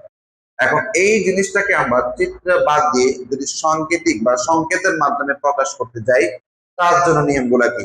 তার মানে দেখো তো হচ্ছে তড়িৎদ্বার এবং তড়িৎ কোষ গুলাকে আমরা একটা সাংকেতিক চিহ্নের মাধ্যমে বা প্রতীকের মাধ্যমে কিভাবে উপস্থাপন করতে পারি সেটা আমরা জানি, দেখা ব্যবহার। তো এখানে তোমরা একটা চিত্র দেখতে পাচ্ছ, এটা আমাদের আমাদের হচ্ছে একটা তড়িৎ কোষ। আমরা জানি আমরা একটা তড়িৎ কোষ যখন তৈরি করি তখন 5টি উপাদান লাগে। তোমরা প্রথমটাই জানো যে আমাদের একটা কি লাগে, দুইটা তড়িৎদ্বার লাগে, একটা হচ্ছে অ্যানোড, একটা হচ্ছে আমাদের ক্যাথোড। তারপর কি লাগে, আমাদের তড়িৎ বিশ্লেষক দ্রবণ লাগে। যেমন আমরা এখানে অ্যানোড হিসেবে কাকে নিয়েছিলাম, অ্যানোড হিসেবে আমরা নিয়েছিলাম হচ্ছে আমাদের এই যে অ্যানোড হিসেবে কাকে নিয়েছিলাম, জিঙ্ক। আবার ক্যাথোড হিসেবে কাকে নিয়েছিলাম আমরা, কপার। এখন ওই যে তড়িৎ বিশ্লেষণটা কি ছিল, যে ধাতুটা নিয়েছিলাম তার একটা লবণে তাকে কি করা হয়েছিল, ডুবানো বা নিমজ্জিত করা হয়েছিল। তো এই জন্য জিঙ্ক, জিঙ্ক যে তড়িৎটা ছিল তাকে জিঙ্ক সালফেট দ্রবণে, এবং কপার যে তড়িৎটা ছিল তাকে রাখা হয়েছিল কপার সালফেট দ্রবণে। এই দুটো ছিল আমাদের তড়িৎদ্বার, এই দুটো ছিল আমাদের তড়িৎ বিশ্লেষক। তারপরে এখানে কি থাকে, একটা পরিবাহী তার থাকে।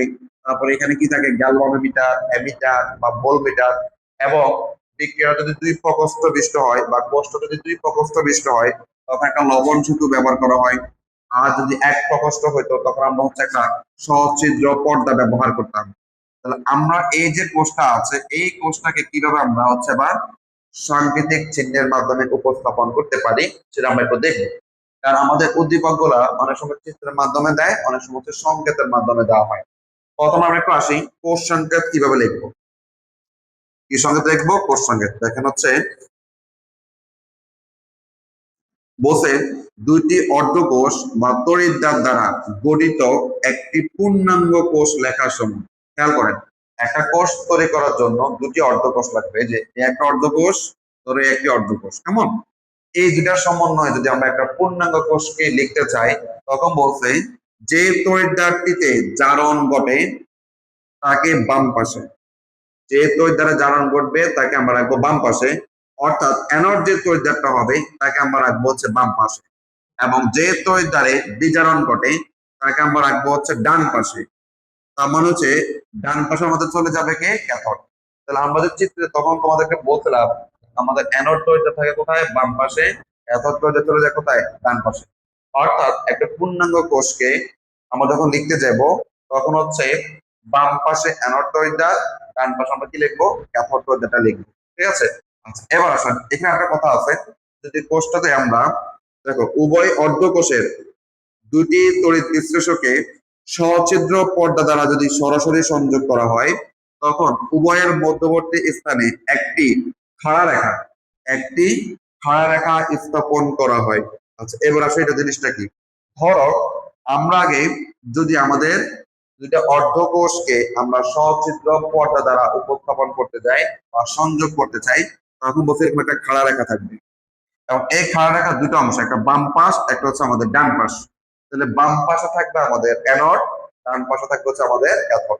আমরা এভাবে লিখতে পারি, এবার ধরো জিঙ্ক থেকে জিঙ্ক সালফেট এইটা, এবং ডান পাশে চলে যাবে কি ক্যাথোডটা, সেটা হচ্ছে আমাদের এই যে কপার সালফেট থেকে হচ্ছে আমাদের কপার।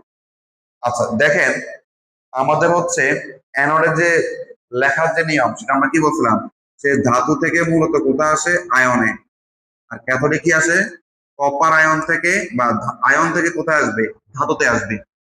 এই যে আমরা নিলাম জিঙ্ককে, দেখো তো তোমরা যদি এই চিত্রের মাধ্যমে দেখো, আমাদের অ্যানোড হিসাবে যে জিঙ্ক ধাতুটা আমরা নিয়েছিলাম, তাকে আমরা রাখছি কোথায়, জিঙ্ক সালফেট দ্রবণে। এই যে দেখেন, জিঙ্ক ধাতুকে জিঙ্ক সালফেট দ্রবণে। তাহলে এই অংশটা হচ্ছে আমাদের কি হিসাবে কাজ করতেছে এখন, অ্যানোড হিসাবে। আবার কপার তড়িৎটাকে আমরা কোথায় রাখছি বলতো, কপার সালফেট দ্রবণে। এটা হচ্ছে আমাদের কি হিসাবে কাজ করতেছে এখন বলতো, ক্যাথোড হিসাবে। ঠিক আছে। আর খাড়া দণ্ডটা কেন রাখছি, আমাদের যদি এটাকে কোন একটা কোষকে বা দুটো অর্ধকোষকে আমরা যদি সছিদ্র পর্দা দ্বারা কি করি, উপস্থাপন করি, তখন একটি খাড়া রেখা দ্বারা কি করা হবে, প্রকাশ করা হবে। এবং ওই খাড়া রেখা বাম পাশটা অ্যানোড হিসাবে, ডান পাশটা হচ্ছে আমাদের ক্যাথোড হিসাবে কাজ করবে। আচ্ছা, আমাদের এই দুইটি অর্ধকোষকে লবণ সেতুর উপস্থিতিতে আমাদের অর্ধকোষের দুটির মাঝখানে একটি খাড়া দিয়ে রাখা দিতে হবে। অর্থাৎ কোষটাকে যদি আমরা লবণ সেতুর মাধ্যমে সংযোগ করি, অর্থাৎ এরকম দুই প্রকোষ্ঠ বিশিষ্ট যদি কোষ হয়, আমরা যদি তাকে লবণ সেতু দ্বারা সংযোগ করি, তখন এখানে যে খাড়া রেখা একটা ছিল না, এখন হবে দুইটা খাড়া রেখা। অর্থাৎ দেখো তো, বলা হয়েছে লবণ সেতুর উপস্থিতিতে অর্ধকোষ দুটির মাঝখানে একটি কি রাখবে, খাড়া দ্বিরেখা। আগে ছিল একটি রেখা, এখন হবে দ্বিরেখা। অর্থাৎ জিনিসটা হচ্ছে আগের মতো করেই, আগে আমাদের সচিত্র পর্দা ছিল, তো তখন একটা খাড়া রেখা ছিল, এখন সেটা হয়ে যাবে কি বলতো, দ্বিরেখা। যার বাম পাশটা আগের মতো করে অ্যানোড এবং ডান পাশটা হচ্ছে আমাদের ক্যাথোড হিসাবে কি করবে বলতো, কাজ করবে। ঠিক আছে। এটা হচ্ছে পার্থক্য লবণ সেতুর মাধ্যমে যদি আমরা উপস্থাপন করি। 3 নম্বর হচ্ছে দেখো তো, একটা পূর্ণ কোষ বিক্রিয়া।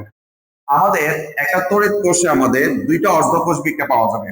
এই দুইটা অর্ধকোষ বিক্রিয়াটাকে যোগ করলে আমরা পাবো হচ্ছে পূর্ণ কোষ বিক্রিয়া। অর্থাৎ দুটি অর্ধকোষের জারণ এবং বিজারণ বিক্রিয়াকে যোগ করলে আমরা পাবো হচ্ছে পূর্ণ কোষ বিক্রিয়া। অর্থাৎ যে আমাদের যে দুইটা বিক্রিয়া হয়, একটা হচ্ছে অ্যানোডের জারণ বিক্রিয়া হবে, ক্যাথোডের কি হবে, বিজারণ বিক্রিয়া হবে।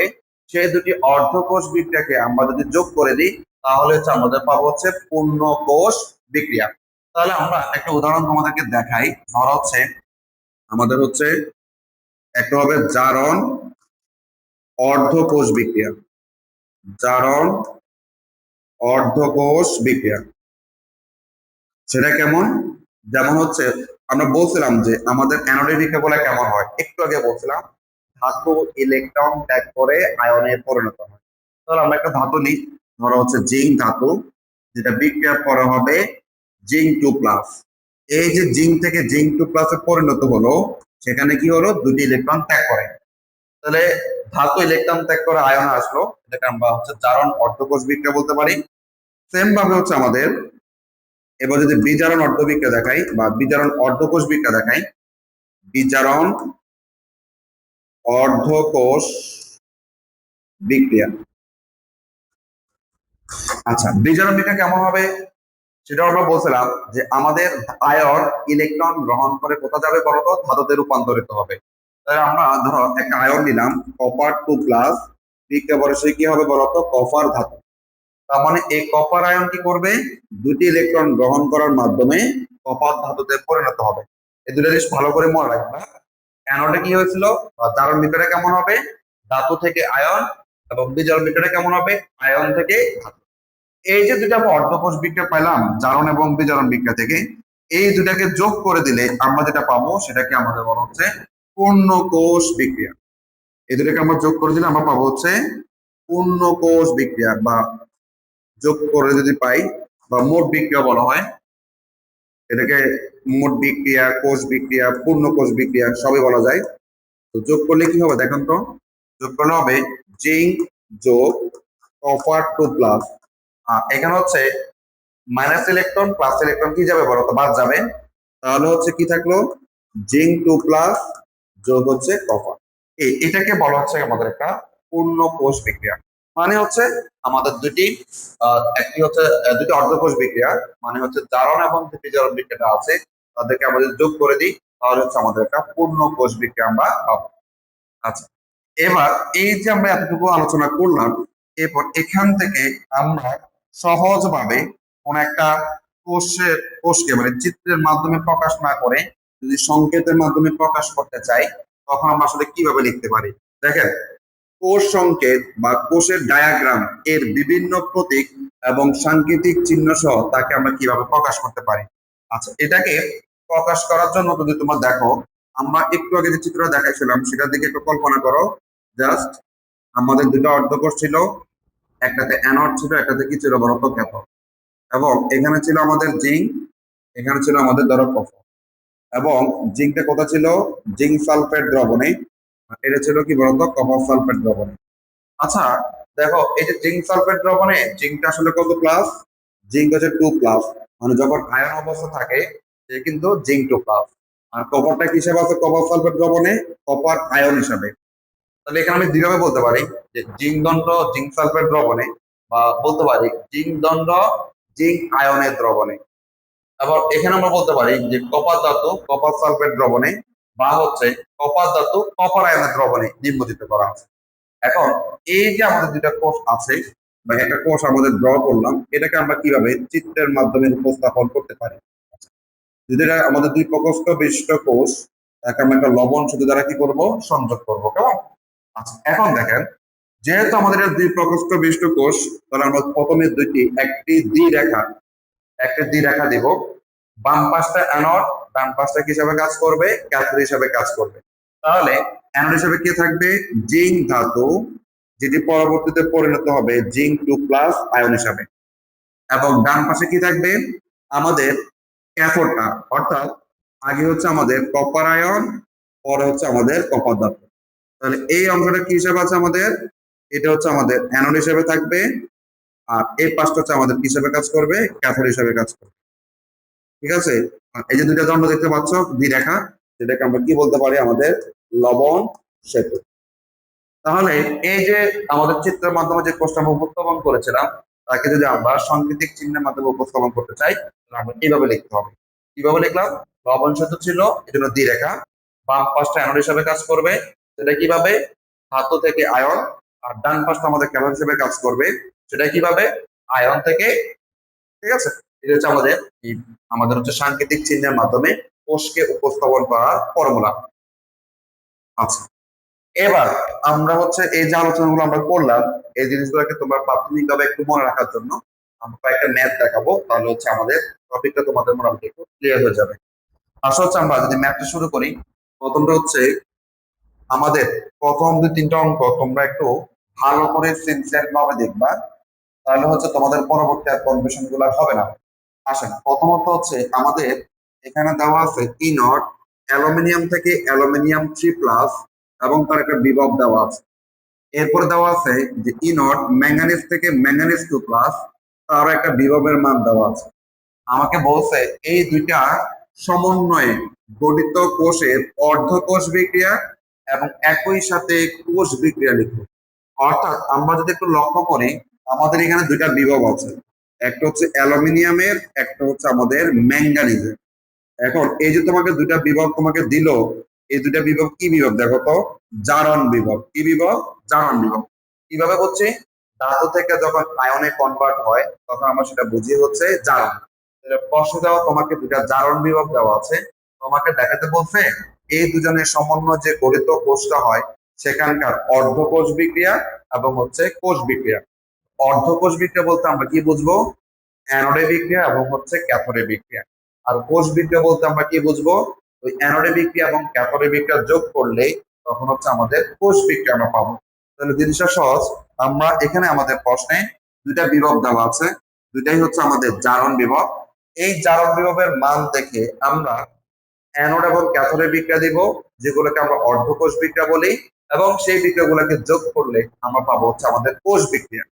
কিন্তু প্রশ্ন হচ্ছে আমি এই যে দুইটা ধাতুর বিভবের মান দেওয়া আছে, এখান থেকে কাকে আমি অ্যানোড রূপে কাজ করাবো এবং কাকে আমরা ক্যাথোড রূপে কাজ করাবো, তার জন্য কিন্তু আমরা নিয়মটা পড়ছিলাম যে আমাদের প্রশ্নে যদি জারণ বিভব দেওয়া থাকে, যার জারণ বিভবের মান বেশি হবে সেখানকার ধাতুটার অ্যানোড হিসাবে কাজ করবে, আর যার জারণ বিভবের মানটা কম থাকবে তাকে আমরা ক্যাথোড হিসাবে কাজ করাবো।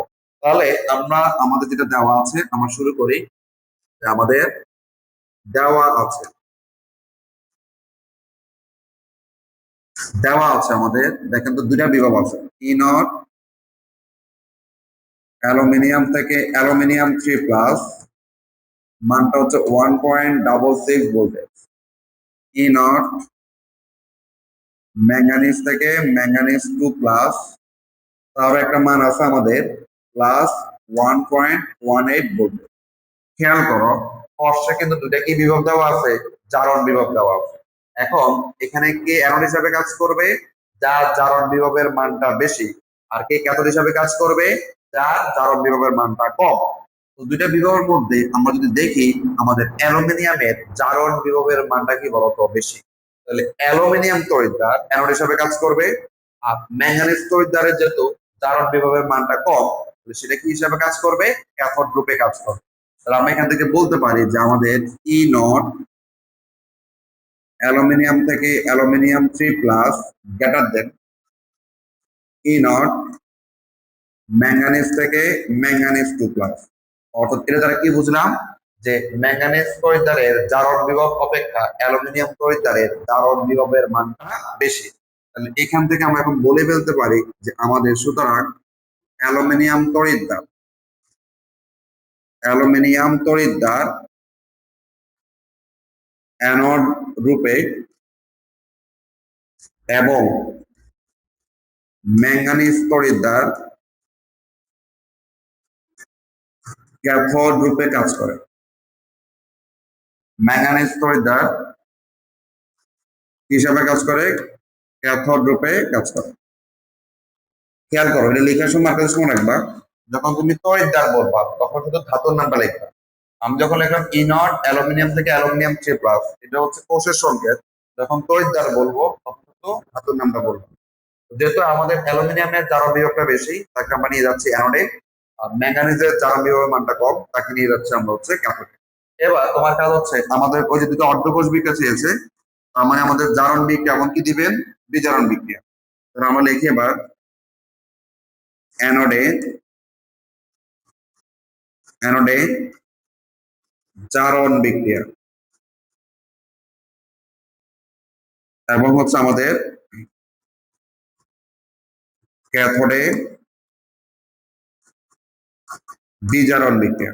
আচ্ছা এবার দেখো আমরা যে অ্যানোডে বিক্রিয়া কেমন হবে, ক্যাথোডে বিক্রিয়া কেমন হবে সেটাও কিন্তু একটা ফর্মুলা বলছিলাম। অ্যানোডে বিক্রিয়াটা হবে ধাতু থেকে আয়ন, এবং ধাতু থেকে যখন আয়ন হবে তখন সেই ইলেকট্রন ত্যাগ করবে। ক্যাথোডে বিক্রিয়া কেমন হবে, আয়ন থেকে ধাতু, এই আয়ন থেকে ধাতুতে যখন রূপান্তরিত হবে তখন সেই ইলেকট্রন গ্রহণ করে। তার মানে আমরা কিন্তু একটা লাইন তোমাদেরকে পড়েছিলাম, অ্যানোডে ধাতু ইলেকট্রন ত্যাগ করে আয়নে পরিণত হবে, আর ক্যাথোডে হচ্ছে আয়ন ইলেকট্রন গ্রহণ করে ধাতুতে পরিণত হবে। আচ্ছা এবার আসেন, আমাদের অ্যানোডে কি আছে বলতো, অ্যালুমিনিয়াম। তাহলে এখানে তুমি এইভাবে লিখবা, অ্যালুমিনিয়াম ধাতু লিখবা আগে, বিক্রিয়ার পরে কি বলতো অ্যালুমিনিয়ামের আয়নটা লিখবা, বিক্রিয়ার পরে অ্যালুমিনিয়ামের আয়ন কত, অ্যালুমিনিয়াম 3+। এই যে অ্যালুমিনিয়াম থেকে অ্যালুমিনিয়াম 3+ হলো, তখন সে কি করে বলতো, 3টে ইলেকট্রন ত্যাগ করে। ঠিক আছে, তাহলে অ্যানোডে কোন একটি ধাতু ইলেকট্রন ত্যাগ করে আয়নে পরিণত হলো, ক্যাথোডে কি হবে, আয়ন ইলেকট্রন গ্রহণ করে ধাতুতে পরিণত হবে। তাহলে ক্যাথোড কি আছে বলতো, আমাদের ম্যাঙ্গানিজ থেকে ম্যাঙ্গানিজ 2+ ছিল, কেমন। তো এখানে যেটা আমরা লিখবো সেটা হচ্ছে এখানে আয়নটাকে ম্যাঙ্গানিজ 2+, বিক্রিয়া পরে সেটা কি হয়ে যাবে বলতো, ম্যাঙ্গানিজ ধাতু। এখন এই যে ম্যাঙ্গানিজ 2+ থেকে ম্যাঙ্গানিজ ধাতু হলো, তখন সে কি করে বলতো? ইলেকট্রন গ্রহণ করে। ইলেকট্রন কি করে? গ্রহণ করে। তাহলে আমরা ক্যাথোডিক বিক্রিয়াটা লিখলাম, আয়ন ইলেকট্রন গ্রহণ করে ধাতুতে কি হয়? পরিণত হয়। এই যে দুটা বিক্রিয়া আমরা লিখলাম, এটা হচ্ছে আমাদের অর্ধকোষ বিক্রিয়া। আচ্ছা, এখন এখান থেকে যদি আমরা আমাদের পূর্ণ কোষ বা কোষ বিক্রিয়া দেখাতে বসি, যে পুরা সম্পূর্ণ কোষ বিক্রিয়া যদি দেখাতে হয়, এই দুটা বিক্রিয়াকে আমরা যোগ করে দিলে হবে। তবে সেক্ষেত্রে আমাদেরকে দেখতে হবে যে ইলেকট্রন আদান প্রদান সমান আছে কিনা। ইলেকট্রন ত্যাগ করছে দুইটা, কিন্তু গ্রহণ করছে কতগুলা? দুইটা। ইলেকট্রন ত্যাগ করছে তিনটা, গ্রহণ করছে দুইটা। ইলেকট্রন আদান প্রদানটাকে যদি তুমি সমান করতে চাও, তাহলে আমরা চাইলে কি করতে পারি দেখেন তো। এই বিক্রিয়াটাকে 1 নং, এই বিক্রিয়াটাকে যদি 2 নং কল্পনা করি, তাহলে আমরা 1 নং যে বিক্রিয়াটা আছে তাকে 2 দ্বারা গুণ করে, এবং 2 নং যে বিক্রিয়াটা আছে তাকে যদি আমরা 3 দ্বারা গুণ করে দিই, তাহলে কিন্তু আমাদের ইলেকট্রন আদান প্রদানটা কি হবে বলতো? সমান হবে। এই জিনিসটা আমরা কেন করছি? যে আমাদের মোট কোষ বিক্রিয়াটা বের করার জন্য বলছে। এই জন্য আমরা 1 নং বিক্রিয়াটাকে যদি তুমি 2 দ্বারা গুণ করো, তাহলে কি হবে? 2 অ্যালুমিনিয়াম মাইনাস 3 দুগুণে 6টা ইলেকট্রন ত্যাগ করবে, এবং 2 অ্যালুমিনিয়াম কত প্লাস পাবো? 3 প্লাস পাবো।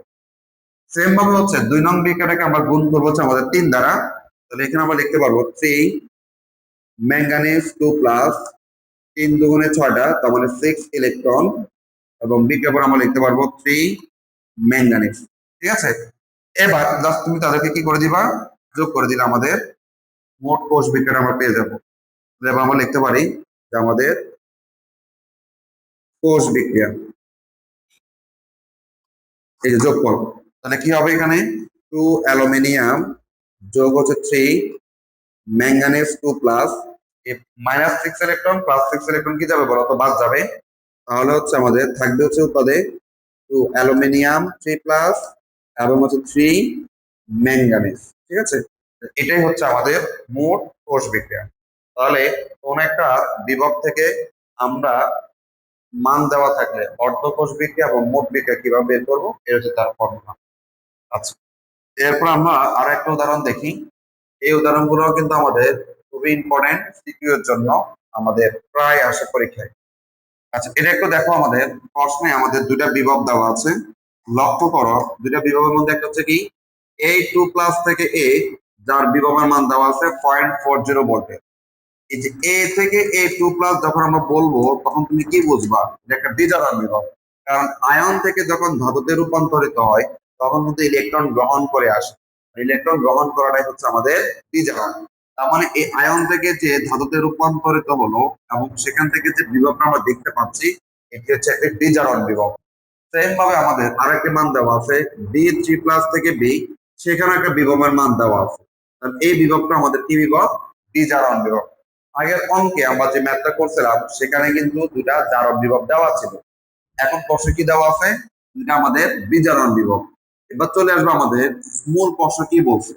বলছে 1 নং এবং 2 নং দ্রবণকে লবণ সেতু দ্বারা সংযোগ করে গঠিত কোষের গঠন। এটা মানে হচ্ছে আমাদের যে দুটা বিভব দেওয়া আছে, এই দুটা বিভব বা দুটা তড়িৎ কোষ নিয়ে, দুটি আমাদের অর্ধকোষ নিয়ে, তাদেরকে একটা লবণ সেতুর মাধ্যমে সংযোগ করার মাধ্যমে একটা কোষের গঠন তৈরি করবে। কোষের গঠন তৈরি করতে বলছে, মানে আমরা একটা চিত্র তৈরি করব, সেখানে অ্যানোড থাকবে, ক্যাথোড থাকবে, তড়িৎ বিদ্যুৎ থাকবে, নিয়ে আমরা হচ্ছে আগে একটা তড়িৎ কোষের গঠন তৈরি করব, এবং একই সাথে বলছে ওই কোষের বিভব নির্ণয় করতে বলছে। এখানে মূলত প্রশ্ন দুই রকম হয়। একটা হচ্ছে শুধুমাত্র এই দুইটা তড়িৎদ্বার এর বিভব নিয়ে একটা কোষের গঠন, অথবা প্রশ্ন হতে পারে এই দুইটা বিভব নিয়ে কোষের পুরা কোষের বিভব নির্ণয় করতে বলা হবে। তাহলে আমরা আগে যেটা করব, আমরা আগে যেটা, আমাদের এখানে দুইটাই চেয়েছে, কোষের গঠন আমরা তৈরি করব, এবং হচ্ছে কোষ বিভব আমরা নির্ণয় করব। তাহলে তোমার মূল কাজটা হচ্ছে আমাদের যে দুটা বিভব দেওয়া আছে, সেখান থেকে আমাদের অ্যানোড তড়িৎদ্বার কি হবে এবং ক্যাথোড তড়িৎদ্বার কি হবে সেটা নির্ণয় করে বলা। তাহলে আমরা স্পষ্ট যদি আমাদের দেখি, আমাদের দুটা বিভব আছে, সেগুলো কোন বিভব? বিজারণ বিভব। তাহলে আমরা এবার লিখি, আমাদের দেওয়া আছে কি আছে দেখো তো, দুইটা বিভব আছে E0, A2+ থেকে হচ্ছে A, এর মান হচ্ছে 0.04 ভোল্টের। আরো একটা বিভব আছে, সেটা হচ্ছে আমাদের E0, B3+ থেকে ডি। এখানে বিভব মান হচ্ছে +1.66 ভোল্টেজ। তো আমরা যেটা বলছিলাম এখানে কিন্তু দুইটা বিভব হচ্ছে বিজারণ বিভব। তো আমাদের নিয়ম হচ্ছে যার বিজারণ বিভবের মানটা বেশি থাকবে সেই ধাতুটাকে আমরা ক্যাথোড রূপে কাজ করাবো, আর যে তড়িৎদ্বারের জারণ বিভবের মানটা কম তাকে আমরা হচ্ছে অ্যানোড, সরি, যে তড়িৎদ্বারের বিজারণ বিভবের মানটা কম তাকে আমরা নিয়ে যাব হচ্ছে অ্যানোডে। তাহলে আমরা এখান থেকে দেখতে পাই যে আমাদের যে এ ধাতুর তুলনায় বি ধাতুর বিজারণ বিভবের মানটা কি বলতো বেশি। তাহলে আমরা বলতে পারি যেহেতু B3+ থেকে হচ্ছে B greater than E0, A2+ থেকে হচ্ছে বলতো এ। তার মানে হচ্ছে এর তুলনায় বি ধাতুর বিজারণ বিভবের মানটা বেশি। তাহলে আমরা এখান থেকে বলতে পারবো সুতরাং বি তড়িৎদ্বার, বি তড়িৎদ্বার আমাদের হচ্ছে ক্যাথোড, ক্যাথোড রূপে, এবং এ তড়িৎদ্বার অ্যানোড রূপে কাজ করে। এ তড়িৎদ্বার অ্যানোড রূপে কি করে বলতো কাজ করে। এই তড়িৎদ্বার হচ্ছে আমাদের অ্যানোড রূপে কাজ করে। খেয়াল করবা যখন তুমি তড়িৎদ্বার লিখবা তখন শুধুমাত্র ধাতুর নামটা বলবে, ঠিক আছে, শুধুমাত্র ধাতুর নামটা বলবা। যেমন এখানে ধাতুটাকে ছিল বি, এই জন্য বি তড়িৎদ্বার। এখানে ধাতুটাকে ছিল এ, এ তড়িৎদ্বার, মানে তড়িৎদ্বার হয় ধাতুর নাম দিয়ে। তাহলে এই তুলনায় যেহেতু বি এর বিজারণ বিভবটা বেশি ছিল, তাহলে এই তড়িৎদ্বারটা আমাদের ক্যাথোড রূপে কাজ করবে, এবং বি তড়িৎদ্বারটা ক্যাথোড রূপে কাজ করবে, এবং এ তড়িৎদ্বারে যেহেতু আমাদের বিজারণ বিভবের মানটা কম, সেটা কি হিসেবে কাজ করবে, অ্যানোড রূপে কাজ করবে। এখন তোমাকে যেটা বের করতে বলছে যে আমরা যদি গঠিত কোষের গঠন তৈরি করি লবণ সেতু দ্বারা, তখন আসলে আমরা কিভাবে তৈরি করতে পারি। তাহলে আমরা এখন দেখতে পারি যে আমাদের 1 নং, আমরা লিখতে পারি আমাদের 1 নং ও 2 নং দ্রবণকে, 1 নং এবং 2 নং দ্রবণকে লবণ, লবণ সেতু দ্বারা, লবণ সেতু দ্বারা সংযোগ করে গঠিত কোষের গঠন, গঠিত কোষের আমরা গঠনটা দেখব। আচ্ছা এখন আসেন, তার মানে এই দুটা তড়িৎদ্বার কে বা দ্রবণকে আমরা একটা লবণ সেতু দ্বারা সংযোগ করে আমাদের কোষের গঠনটা কেমন হয় আমরা একটা চিত্রের মাধ্যমে আমাদেরকে দেখাতে হবে। তাহলে এবার আসলে হচ্ছে আমাদের, আমরা জানি যে আমাদের যদি কোষটা হয় 2 প্রকোষ্ঠ বিশিষ্ট, এই একটা পাত্র থাকবে, যার একটা পাত্র থাকবে, ঠিক আছে। আচ্ছা এখানে কি থাকবে, বাম পাশে থাকবে হচ্ছে আমাদের অ্যানোড, ডান পাশে থাকবে হচ্ছে আমাদের কি বলতো ক্যাথোড। আমরা হচ্ছে এখানে একটা তড়িৎদ্বার নিচ্ছি অ্যানোড রূপে, এখানে আমরা একটা নিচ্ছি কি বলতো ক্যাথোড তড়িৎদ্বার। তাহলে এখানে লিখিয়ে দিচ্ছি আমরা, আমাদের হচ্ছে বাম পাশটা হচ্ছে কি বলতো অ্যানোড তড়িৎদ্বার, এবং ডান পাশে যিনি থাকবে সেটা হচ্ছে আমাদের ক্যাথোড তড়িৎদ্বার। এটুকু হচ্ছে আমাদের অ্যানোড, আর এটা হচ্ছে আমাদের কি বলতো ক্যাথোড। আচ্ছা এবার আসেন, আমরা অ্যানোড হিসেবে কোন তড়িৎদ্বারটা পাচ্ছি, আমাদের হচ্ছে কি বলতো এ তড়িৎদ্বার, আর ক্যাথোড হিসেবে কাকে পাচ্ছি বলতো বি তড়িৎদ্বার। তো আমরা যদি এবার লিখি অ্যানোড হিসেবে কি আছে বলতো এ, ক্যাথোড হিসেবে কি আছে বলতো বি। তো আমাদের তড়িৎ কোষ তৈরি করার জন্য প্রথম যে উপাদানগুলো লাগবে সেটা হচ্ছে তড়িৎদ্বার, এটা আমরা লিখছি, একটা হচ্ছে অ্যানোড, একটা হচ্ছে আমাদের কি বলতো ক্যাথোড। তারপর তোমাদের মনে আছে কিনা এই যে তড়িৎদ্বার গুলা ছিল বা ধাতব দণ্ড গুলো আছে তাদেরকে একটা তড়িৎ বিশ্লেষক দ্রবণে ডুবাইতে হবে। যেমন আমাদের এখানে যদি জিঙ্ক ধাতু থাকে তখন আমরা জিঙ্ক সালফেট দ্রবণে তাকে কি করছিলাম, নিমজ্জিত করছি। আমাদের এখানে ধাতুটা কে আছে, এখানে ধাতুটা হচ্ছে এ, তাহলে আমাদের এ ধাতুর যে কোনো একটা লবণে আমরা কি করব, নিমজ্জিত করব। এ ধাতুর আমরা যদি লবণ একটা কল্পনা করি সেটা আমরা নিতে পারি হচ্ছে এ সালফেট। আচ্ছা এখানে আবার আমরা একটু যোজনী ব্যাপারটা হিসাব করব। এখানে এ কত প্লাস ছিল, 2+, তার মানে হচ্ছে এর যোজনী 2, আর আমরা যে সালফেট বলি সালফেট হচ্ছে 2-, তাহলে তার যোজনী কত বলো তো 2। তার মানে হচ্ছে আমরা যখন এই তড়িৎদ্বারটাকে তার একটা দ্রবণে রাখবো, তার নাম হচ্ছে কি বলতো এ সালফেট। এর যোজনীয় 2, সালফেটের যোজনীয় 2, এই জন্য 2 দিয়ে কি হয়ে গেছে বলতো বা। তার মানে হচ্ছে এই তড়িৎদ্বারকে তার একটা লবণ এই সালফেট দ্রবণে আমরা নিমজ্জিত করবো। সেম ভাবে বি নামক যে তড়িৎদ্বারটা আছে তাকে আমরা কি করব, তার একটা লবণে নিমজ্জিত করব। তবে এবার একটু খেয়াল করো, বি এর লবণটা যখন আমরা লিখবো, বি এর যোজনী কত বলতো, এখানে 3। বি যেহেতু 3+, তাহলে যোজনী হচ্ছে কত বলতো 3। আর সালফেট যদি আমাদের 2-, তাহলে তার যোজনী হচ্ছে কত বলতো 2। তাহলে যখন আমরা বি তড়িৎদ্বারকে তার একটা লবণে রাখবো তখন লিখতে হবে বি সালফেট, ঠিক আছে। তবে এই বি এর যোজনী কত 3, সালফেটের যোজনী কত বলতো 2। মানে একটা পরমাণু বা মূলকের যোজনী চলে যাবে কার কাছে, অন্য জনের কাছে। যেহেতু বি এর যোজনী 3, সেটা আমার চলে যাবে কার কাছে, সালফেটের কাছে। আর সালফেটের যোজনী যেহেতু 2, সেটা চলে আসবে কার কাছে, বি এর কাছে।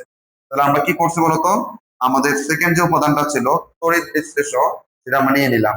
তাহলে এই তড়িৎদ্বার বা এই ধাতুকে তার একটা লবণ এই সালফেট দ্রবণে, বি নামক যে ধাতুটা ছিল তাকে তার একটা লবণ বি সালফেট দ্রবণে আমরা কি করব, নিমজ্জিত করবো। তাহলে করলাম, এবার দুটো দ্রবণ নিয়ে নিলাম, দেখো হচ্ছে তড়িৎ বিশ্লেষ হিসাবে, ঠিক আছে। এবার আমরা এই তড়িৎদ্বার দুটিকে কি করবো বলতো, একটি পরিবাহী তার দ্বারা কি করব, সংযোগ করব। তড়িৎদ্বার দুটিকে আমরা এবার পরিবাহী তার দ্বারা সংযোগ করব। আসেন পরিবাহী তার দ্বারা আমরা যদি সংযোগ করি,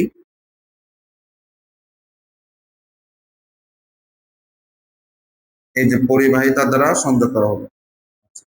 তারপর এখানে আমাদের কি থাকবে বলতো, একটা হয় গ্যালভানোমিটার বা হচ্ছে কি বলতো অ্যামিটার, এরকম আমাদের একটা যন্ত্র থাকবে। তো আমাদের হচ্ছে আমরা এখানে রাখে দিলাম এই দুটা পরিবাহী তারকে আমাদের কোন একটা ভোল্টমিটার গ্যালভানোমিটার মাধ্যমে আমরা সংযোগ করতে পারি। এবং যেহেতু আমাদের এটা একটা দ্বিপ্রকোষ্ঠ বিশিষ্ট কোষ, তাহলে আমাদের এখানে কি করতে হবে, একটা সংযোগ গড়ানোর জন্য আমাদের কি ব্যবহার করতে হবে, কোন একটি লবণ সেতু ব্যবহার করতে হবে। তো আমরা লবণ সেতু হিসেবে কাকে ব্যবহার করছি, পটাশিয়াম ক্লোরাইড, এটা সল্ট বেস আমাদের ব্যবহার করা হয়েছে। এই হচ্ছে আমাদের এই দুটা দ্রবণ নিয়ে তাদের সংযোগে লবণ সেতুর মাধ্যমে দুটা অর্ধকোষকে সংযোগ করার মাধ্যমে আমাদের ফলিত কোষের গঠন। তো পরীক্ষা যদি তোমাকে শুধু কোষের গঠন বলে, তাহলে তুমি এই জিনিসটাকে লিখে চিত্রের মাধ্যমে উপস্থাপন করবে। এর পরবর্তীতে আমাদের যে কাজ সেটা হচ্ছে ওই কোষ থেকে আমরা কোষ বিভাগটা নির্ণয় করব। আচ্ছা, অর্থাৎ কোষ বিভাগ কিন্তু আমাদের 2 রকম, একটা হচ্ছে আদর্শ, একটা হচ্ছে আমাদের অনাদর্শ। স্পষ্ট যেহেতু আমাদের কোনো ঘনমাত্রা দেওয়া নেই, তাহলে আমরা সেক্ষেত্রে হচ্ছে আদর্শ কোষ বিভাগটা বের করবো। আদর্শ কোষ বিভাগ বের করার ক্ষেত্রে আমরা আগে আমাদের কি করতে হবে, এখানে অ্যানোডে বিক্রিয়া এবং ক্যাথোডে বিক্রিয়া দেখাতে হবে। কোন কোন বিক্রিয়া দেখাতে হবে আমাদের, অ্যানোডে বিক্রিয়া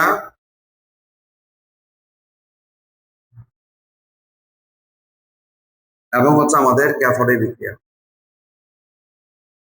এবার আসো এই কথাগুলো একটু ভালো করে শুনবা। আমাদের অ্যানোডে বিক্রিয়াটা কেমন হবে, আমরা বলছিলাম যে অ্যানোডের যিনি আছেন ধাতু থেকে কোথায় আসবে, আয়নে। অ্যানোড কোন তড়িৎদ্বার হিসেবে কাজ করতেছে, এ তড়িৎদ্বার। তাহলে এখানে আমরা যেটা লিখবো, এ থেকে কত প্লাস, A2+। খেয়াল করো, অ্যানোডের বিক্রিয়া হচ্ছে ধাতু থেকে সে কোথায় রূপান্তরিত হবে, আয়নে। অ্যানোড হিসেবে কোন তড়িৎদ্বারটা কাজ আছে, এ তড়িৎদ্বার। তাহলে হচ্ছে আমাদের বিক্রিয়াটা হবে, এই দেখো, ধাতু থেকে তার আয়ন। তার মানে হচ্ছে এই ধাতুটা তার আয়ন, ধাতু থেকে কোথায় রূপান্তরিত হয়েছে, আয়নে রূপান্তরিত হয়েছে। কিভাবে, ইলেকট্রন ত্যাগ করে। আমরা যে বলছিলাম অ্যানোডে কোন একটি ধাতু ইলেকট্রন ত্যাগ করে আয়নে কি হবে, পরিণত হবে। এবার আসো ক্যাথোডে কি হবে, আয়ন ইলেকট্রন গ্রহণ করে, আয়ন ইলেকট্রন গ্রহণ করে ধাতুতে পরিণত হবে, উল্টা। তাহলে আমাদের ক্যাথোডে কে ছিল বলতো, বি তড়িৎদ্বার না। তাহলে এখানে ক্যাথোডে বিক্রিয়া কেমন হবে, আগে আমরা আয়ন লিখবো, তারপর আমরা কি লিখবো বলতো, ধাতু লিখবো। তাহলে বি তড়িৎদ্বার আয়নটাকে B3+, তাহলে এখানে লিখতে হবে আমাদের B3+ থেকে হচ্ছে কত বলতো, আমাদের বি ধাতু, ঠিক আছে। তার মানে হচ্ছে এই B3+ থেকে যখন বি ধাতুতে রূপান্তরিত হবে, তখন হচ্ছে 3টি ইলেকট্রন কি করে বলতো, গ্রহণ করে। আমাদেরকে আবার একটু মনোযোগ দিয়ে এটা শুনতে হবে। আমাদের অ্যানোডের বিক্রিয়াটা হবে কি, ধাতু ইলেকট্রন ত্যাগ করে আয়নে পরিণত হয়। আর আমাদের হচ্ছে ক্যাথোডের বিক্রিয়া কেমন হবে, আয়ন ইলেকট্রন গ্রহণ করে কি হবে বলতো, ধাতুতে পরিণত হয়। আচ্ছা, এবার এখান থেকে আমরা আমাদের হচ্ছে কোষ বিভাগ বের করব, মানে আদর্শ কোষ বিভাগ বের করব। সেটা সূত্র হচ্ছে কি বলতো, আমাদের ই নট সেল ইকাল টু হচ্ছে আমাদের ই নট, আমরা যেটা পড়ছিলাম ই নট অক্সিডেশন অফ অ্যানড যোগ ই নট রিডাকশন অফ কি বলতো ক্যাথোড। আমাদের আদর্শ কোষ বিভব বের করার জন্য সূত্র ছিল এটা, অর্থাৎ অ্যানোডের জারণ বিভব এবং ক্যাথোডের বিজারণ বিভব এই দুটা সমষ্টি হচ্ছে আমাদের আদর্শ কোষ বিভব। এখন তোমাদের মনে আছে কিনা যে আমরা যখন এই কোষ বিভবটা পড়েছিলাম আদর্শ কোষ বিভব, তখন হচ্ছে আমাদের বলছিলাম যে আমাদের সূত্রটা আমাদের অনেকভাবে প্রকাশ করা যায়, এটা আমাদের মেন সূত্র ছিল যেটা, কিন্তু অনেক সময় এই সূত্রটা আমাদের কি হয়েছিল বলতো পরিবর্তন হয়। তারপর বলছিলাম না যে কখন পরিবর্তন হবে, পুরোটা ডিপেন্ড করবে প্রশ্নে দেওয়া জারণ বিভব এবং বিজারণ বিভবের মান দেখে আমরা এই সূত্রটা অনেক সময় পরিবর্তন হতে পারে। তো সেই কাজটা আমরা কিভাবে করি তার আগে আমরা যদি দেখি আমাদের, দেখেন আমাদের কি আছে এবার,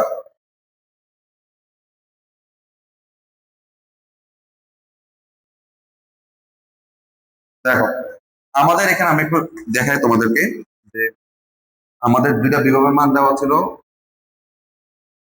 একটা হচ্ছে আমাদের ই নট এ টু প্লাস থেকে এর একটা মান দেওয়া আছে, আর হচ্ছে E not be three plus থেকে বি এর একটা মান দেওয়া আছে। এই মানটা ছিল প্লাস 1.66 ভোল্টেজ আর এই মানটা ছিল 0.40 ভোল্টেজ, কেমন? আচ্ছা এই যে আমাদের বিক্রিয়াটা ঘটলো অ্যানোডে বিক্রিয়া এবং ক্যাথোডে বিক্রিয়া এবং যে দুটা বিভব দেওয়া আছে এই দুটার সাথে কম্পেয়ার করে আমরা দেখব আমাদের সূত্র কি চেঞ্জ হবে কি হবে না। এই লাইনটা একটু খেয়াল করো। দেখো তো আমরা যেটা লিখছিলাম যে আমাদের ই নট অক্সিডেশন অফ অ্যানোড যোগ হচ্ছে E not reduction of cathode. এখন আমাদের অ্যানোডে কি ছিল দেখো তো, এ ধাতু ইলেকট্রন ত্যাগ করে এ টু প্লাস আয়নে পরিণত হয়, মানে এ ধাতুর কি করছে জারণ করছে, কিন্তু প্রশ্নে দেখো তো তার কিন্তু কি বিভব দেওয়া আছে বিজারণ বিভব। এ ধাতুর ঘটছে জারণ কিন্তু মান দেওয়া আছে কি বলতো বিজারণ। এই জন্য আমরা সূত্রে আমাদের এখন লিখবো ই নট আমাদের অক্সিডেশনের জায়গায় আমরা কি লিখবো এবার রিডাকশন। যখন এই অক্সিডেশনের জায়গায় আমরা রিডাকশন লিখে ফেললাম তখন সূত্রের প্লাসের আগে কি দিতে হবে মাইনাস। ভালো করে খেয়াল করো আমাদের অ্যানোডে কে ছিল এ ধাতু থেকে এ টু প্লাস, মানে তার জারণ ঘটছে, কিন্তু প্রশ্নে তার যে বিভবটা দিল সেটা তো বিজারণ বিভব। এই জন্য আমরা অ্যানোডের অক্সিডেশনের জায়গায় আমরা কি লিখবো রিডাকশন এবং সূত্রে তাহলে প্লাসের আগে কি লিখবো মাইনাস। এবার আসো ক্যাথোডের বিক্রিয়া আসো, বি থ্রি প্লাস থেকে বি হলো, তার মানে হচ্ছে এখানে তার বিজারণ ঘটছে এবং প্রশ্ন তার যে বিভবটা তোমাকে দেওয়া আছে সেটাও কিন্তু কি বিভব বিজারণ বিভব। যেহেতু তার কোনো ধরনের পরিবর্তন হয় নাই আমরা এখানে কি লিখবো ই নট ক্যাথোড অফ রিডাকশন, মানে ক্যাথোডের বিজারণ বিভব। তাহলে আমরা এই লাইনটা যে আমরা বললাম এটা আমরা একটু খেয়াল করো যে আমরা এই লাইন থেকে এই লাইন কিভাবে আসবো। একদম শর্টকাট যদি তোমাদেরকে বলি তোমরা কম্পেয়ার করবা কিভাবে বিক্রিয়ার সাথে মানের কম্পেয়ার করবা। বিক্রিয়া তুমি দেখো তো এ ধাতু থেকে কি হয়েছিল এ টু প্লাস, কিন্তু প্রশ্নের মান কি দেওয়া আছে এ টু প্লাস থেকে এ, উল্টা দেওয়া আছে না আমাদের। এই জন্য আমরা কি করব এই অক্সিডেশন দ্বারা কি লিখছি বলতো রিডাকশন এবং সূত্রে প্লাসের জায়গায় কি লিখবো বলতো মাইনাস। অর্থাৎ অ্যানোডে এ ধাতু হয়েছিল জারণ, মান দেওয়া হচ্ছে আমাদের বিজারণ, এই জন্য সূত্রে আমরা অক্সিডেশনের পরিবর্তে রিডাকশনটা লিখবো প্লাস আর কি লিখবো মাইনাস। কিন্তু ক্যাথোডে যদি তুমি লক্ষ্য করো বি থ্রি প্লাস থেকে কত হয়েছে বলতো বি, এবং প্রশ্নের মানটা দেখো বি থ্রি প্লাস থেকে কত আছে বলতো বি, একই রকম আছে না। এই জন্য দেখো তো সূত্রে আমাদের কোনো ধরনের পরিবর্তন হয়নি। এবার চলে আসে আমাদের আমাদের যে দুইটা বিভব তাদের মান আছে। অ্যানোডে কে ছিল বলতো অ্যানোডে হচ্ছে আমাদের এই যে এই ধাতুর একটা বিজারণ বিভব দেওয়া আছে, আমরা এখন সেটা লিখবো মাইনাস যে মানটা যেভাবে আছে সেভাবে লেখো ই নট কি আছে এ টু প্লাস থেকে এ, এবং ক্যাথোডের মানটা কি বলতো এবার বি থ্রি প্লাস থেকে কত বলতো বি, অর্থাৎ এর বিজারণ বিভব বি এর কি বলতো বিজারণ বিভব। তাদের মানটা যদি আমরা দেখি মান হচ্ছে আমাদের 0.40 এবং এর মান হচ্ছে কত বলতো 1.66। তাহলে আমরা যদি ক্যালকুলেশনটা করি আমাদের রেজাল্টটা কত আসবে বলতো 1.26 ভোল্টেজ। এখানে যে মানটা আমরা পাচ্ছি সেটা হচ্ছে তার কি বলতো আমাদের হচ্ছে কোষ বিভবের মান। তাহলে সূত্রটা তোমরা একটু খেয়াল রাখবা যে কখন আমরা পরিবর্তন করব। আমরা বলছি বিক্রিয়ার সাথে কি করব, মানের কম্পেয়ার করব। বিক্রিয়া এবং মান যদি একই রকম ভাবে থাকে তাহলে সূত্রের কোনো ধরনের পরিবর্তন হবে না। বিক্রিয়া এবং মানে যদি বিপরীত হয় তখনই আমাদের সূত্র কি হবে, বিপরীত হয়ে চিহ্নের পরিবর্তন হবে। আচ্ছা, আমরা এরকম আরো একটা অঙ্ক দেখি, তাহলে হচ্ছে আমরা মোটামুটি আরেকটু ক্লিয়ার হয়ে যাব। এখানেও দেখো তো হচ্ছে আমাদের দুটা বিভব আছে, এ থেকে A2+, আবার হচ্ছে কত, সি থেকে C2+। যেহেতু আমাদের এ থেকে A2+ এ পরিণত হলো, তার মানে হচ্ছে আমরা দেখতে পাই ধাতু থেকে আয়নে রূপান্তরিত হচ্ছে। ধাতু থেকে যখন আয়ন হয় তখন সেটাকে আমরা কি বলি, জারণ। তার মানে প্রশ্নে দেওয়া যে দুটা বিভব আমাদের আছে, দুটো হচ্ছে আমাদের কি বিভব, জারণ বিভব। তাহলে এবার কি বলছে দেখো তো, একই রকম ভাবে উদ্দীপকে উল্লেখিত 1 নং এবং 2 নং দ্রবণকে লবণ সেতু দ্বারা সংযোগ করে গঠিত কোষের গঠন এবং কোষ বিভব নির্ণয় করো। অর্থাৎ একটু আগে যে অঙ্কটা আমরা পড়ছি সেই অঙ্ক আর এই অঙ্ক একই, শুধু পার্থক্যটা হচ্ছে আগে আমাদের প্রশ্নে বিজারণ বিভব দেওয়া ছিল, এখন জাস্ট তোমার হচ্ছে কি জারণ বিভবটা দেওয়া আছে। তাহলে আমরা এখন এই দুটা বিভব নিয়ে আমরা একটা কোষের গঠন তৈরি করব এবং একই সাথে ওই কোষের বিভবটা নির্ণয় করি। তাহলে চলে আসে আমাদের আমাদের কি দেওয়া আছে দেখো তো, এবার দেওয়া আছে আমাদের E0 এ থেকে A2+, মানে তার একটা কি বিভব, জারণ বিভব দেওয়া আছে 0.75 ভোল্টেজ।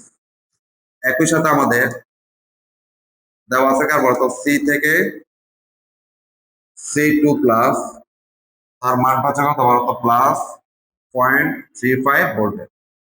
তো এই দুটার মধ্যে কাকে আমরা অ্যানোড নিব এবং কাকে আমরা ক্যাথোড নিব। যেহেতু প্রশ্নে দেওয়া দুটা বিভব হচ্ছে আমাদের জারণ বিভব, যার জারণ বিভবের মানটা বেশি তাকে আমরা নিব হচ্ছে অ্যানোডে, যার জারণ বিভবের মানটা কম তাকে নিব হচ্ছে ক্যাথোডে।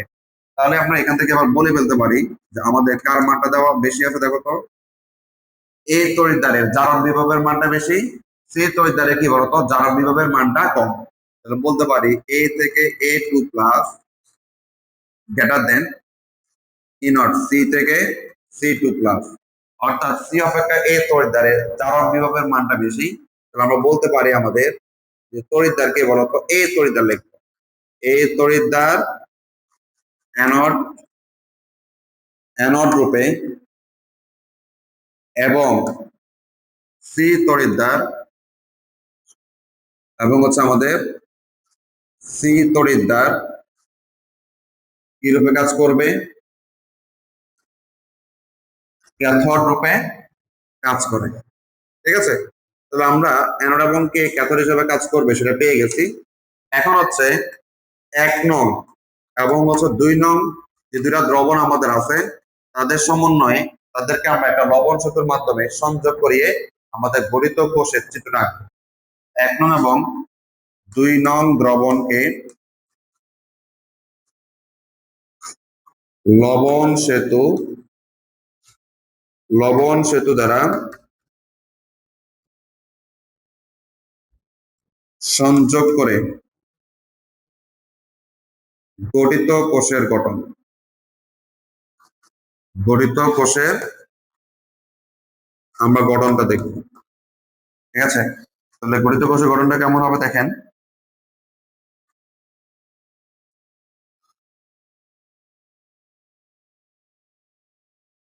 আমরা দুটা পাত্র নিচ্ছি,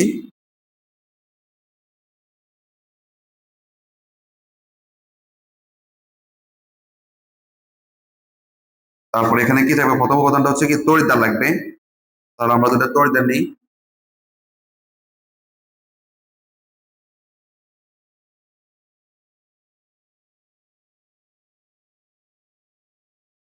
আচ্ছা নিলাম।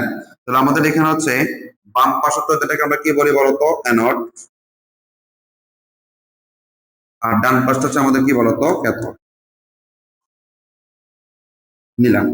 এবার দেখো তো আমাদের অ্যানোড হিসাবে কি কাজ করতেছে বলতো, এই তড়িৎদ্বার। তাহলে আমরা এখানে নিব হচ্ছে আমাদের এই, আর ক্যাথোড হিসাবে কি কাজ করতেছে বলতো, সি তড়িৎদ্বার। এরপর আমরা চলে আসবো আমাদের এই দুটা ধাতুকে তাদের তড়িৎ বিশ্লেষ্য দ্রবণে নিমজ্জিত করতে হবে। তো আমরা এই ধাতুর একটা লবণ নিই, এ সালফেট, সি ধাতুর একটা লবণ নিলাম, সেটা কি বলতো, সি সালফেট। লক্ষ্য করো এখানে কিন্তু এ কত প্লাস ছিল, 2+, তার মানে তার যোজনী 2। আবার যে সালফেট বললাম সালফেট 2 মাইনাস, তার মানে তার যোজনী কত বলো তো 2। এই জন্য দেখো তো 2 দিয়ে চলে গেছে, আমাদের এই ধাতুর লবণটা হচ্ছে এ সালফেট। তেমনি সি এর কিন্তু যোজনী 2, সালফেটের যোজনী কত বলো তো 2। এই জন্য 2 দিয়ে বাদ দেওয়ার পর আমরা বলতে পারবো যে সি নামক তড়িৎদ্বারের আমাদের লবণটা হচ্ছে কি সি সালফেট। তাহলে কি দাঁড়ালো, এ তড়িৎদ্বার এ সালফেট দ্রবণে এবং সি তড়িৎদ্বার সি সালফেট দ্রবণে আমাদের নিমজ্জিত করা হলো। তাহলে আমরা এগুলোকে দ্রবণ হিসেবে লিখি, এই যে দ্রবণ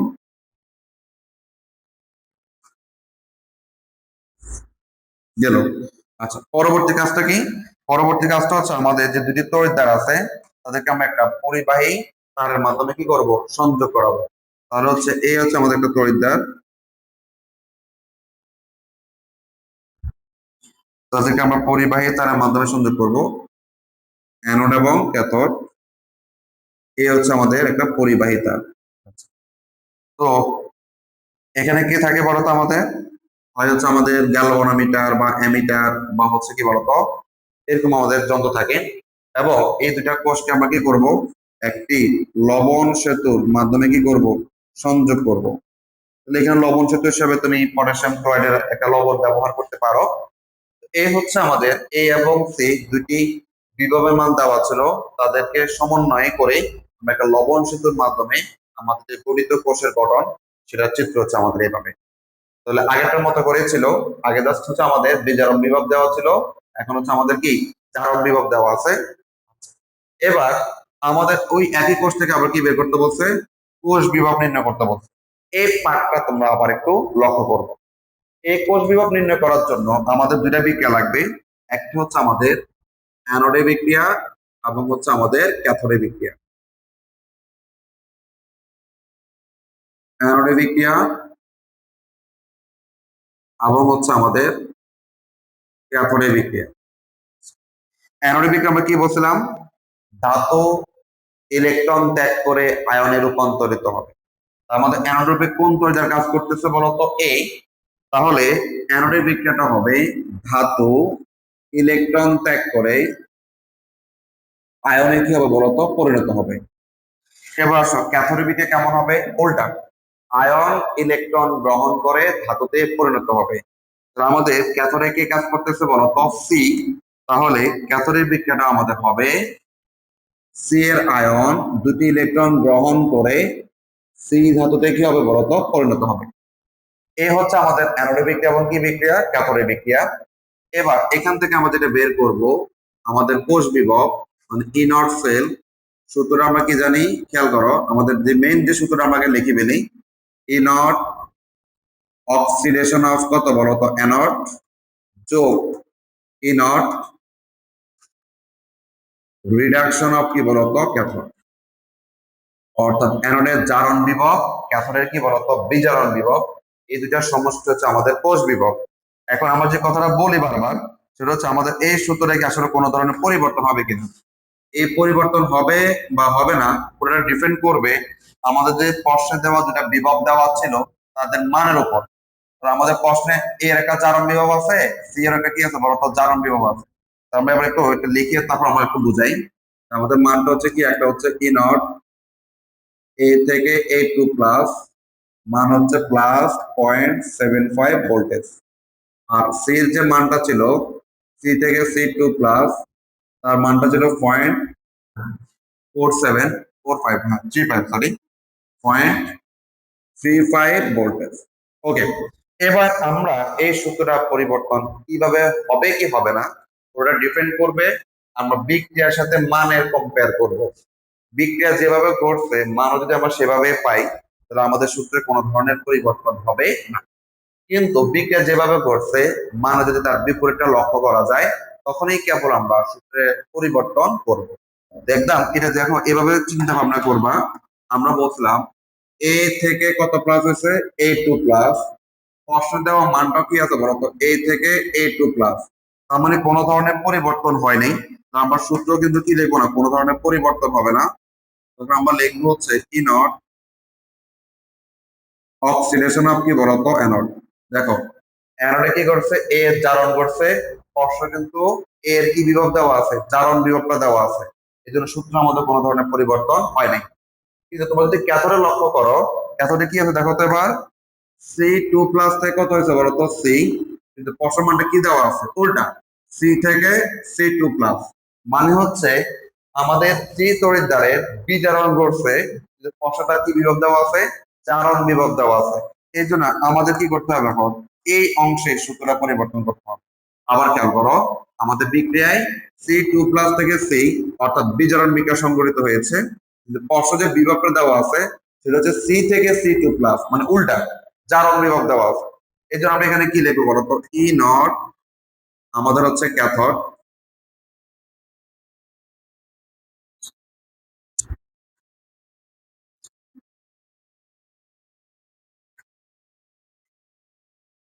ই নট ক্যাথড। এই যে রিডাকশনের জায়গায় আমরা এখন কি লিখবো বলতো, অক্সিডেশন। তাহলে আমাদের বিক্রিয়া তার ঘটছিল বিজারণ, কিন্তু মান দেওয়া আছে কি বলতো জারণ। এই জন্য আমরা এই যে রিডাকশনের জায়গায় অক্সিডেশন লিখলাম, সূত্র আমাদের কি লিখতে হবে বলতো, প্লাসের জায়গায় মাইনাস। আবার লক্ষ্য করো, অ্যানোডে আমাদের এ জারণ ঘটছে, স্পর্শের দেওয়া যে বিভব ছিল কি দেওয়া আছে, জারণ বিভব। এই জন্য সূত্র এখানে কোনো পরিবর্তন হয় নাই। কিন্তু ক্যাথোডে সি এর ঘটছে বিজারণ, মান দেওয়া আছে কি বলতো জারণ। এই জন্য আমরা ক্যাথোডে রিডাকশনের দ্বারা কি লিখতে বলতো অক্সিডেশন, এবং সূত্রের প্লাস দ্বারা কি লিখবে বলতো মাইনাস। এবার আমরা জাস্ট মানগুলো একটু বসা দিব। আমাদের যে অ্যানোডের মানটা ছিল সেটা হচ্ছে এ থেকে এ টু প্লাস, মাইনাস হবে কি ক্যাথোডের মানটা হচ্ছে সি থেকে সি টু প্লাস, এর মানটা হচ্ছে প্লাস 0.75 এবং সি এর মানটা হচ্ছে 0.35। আলটিমেটলি আমাদের রেজাল্ট হচ্ছে 0.40 কি বলতো ভোল্টেজ। ঠিক আছে, এ হচ্ছে আমাদের এই কোষ বিভব নির্ণয় করার জন্য আমাদের ফর্মুলা গুলা। ঠিক আছে।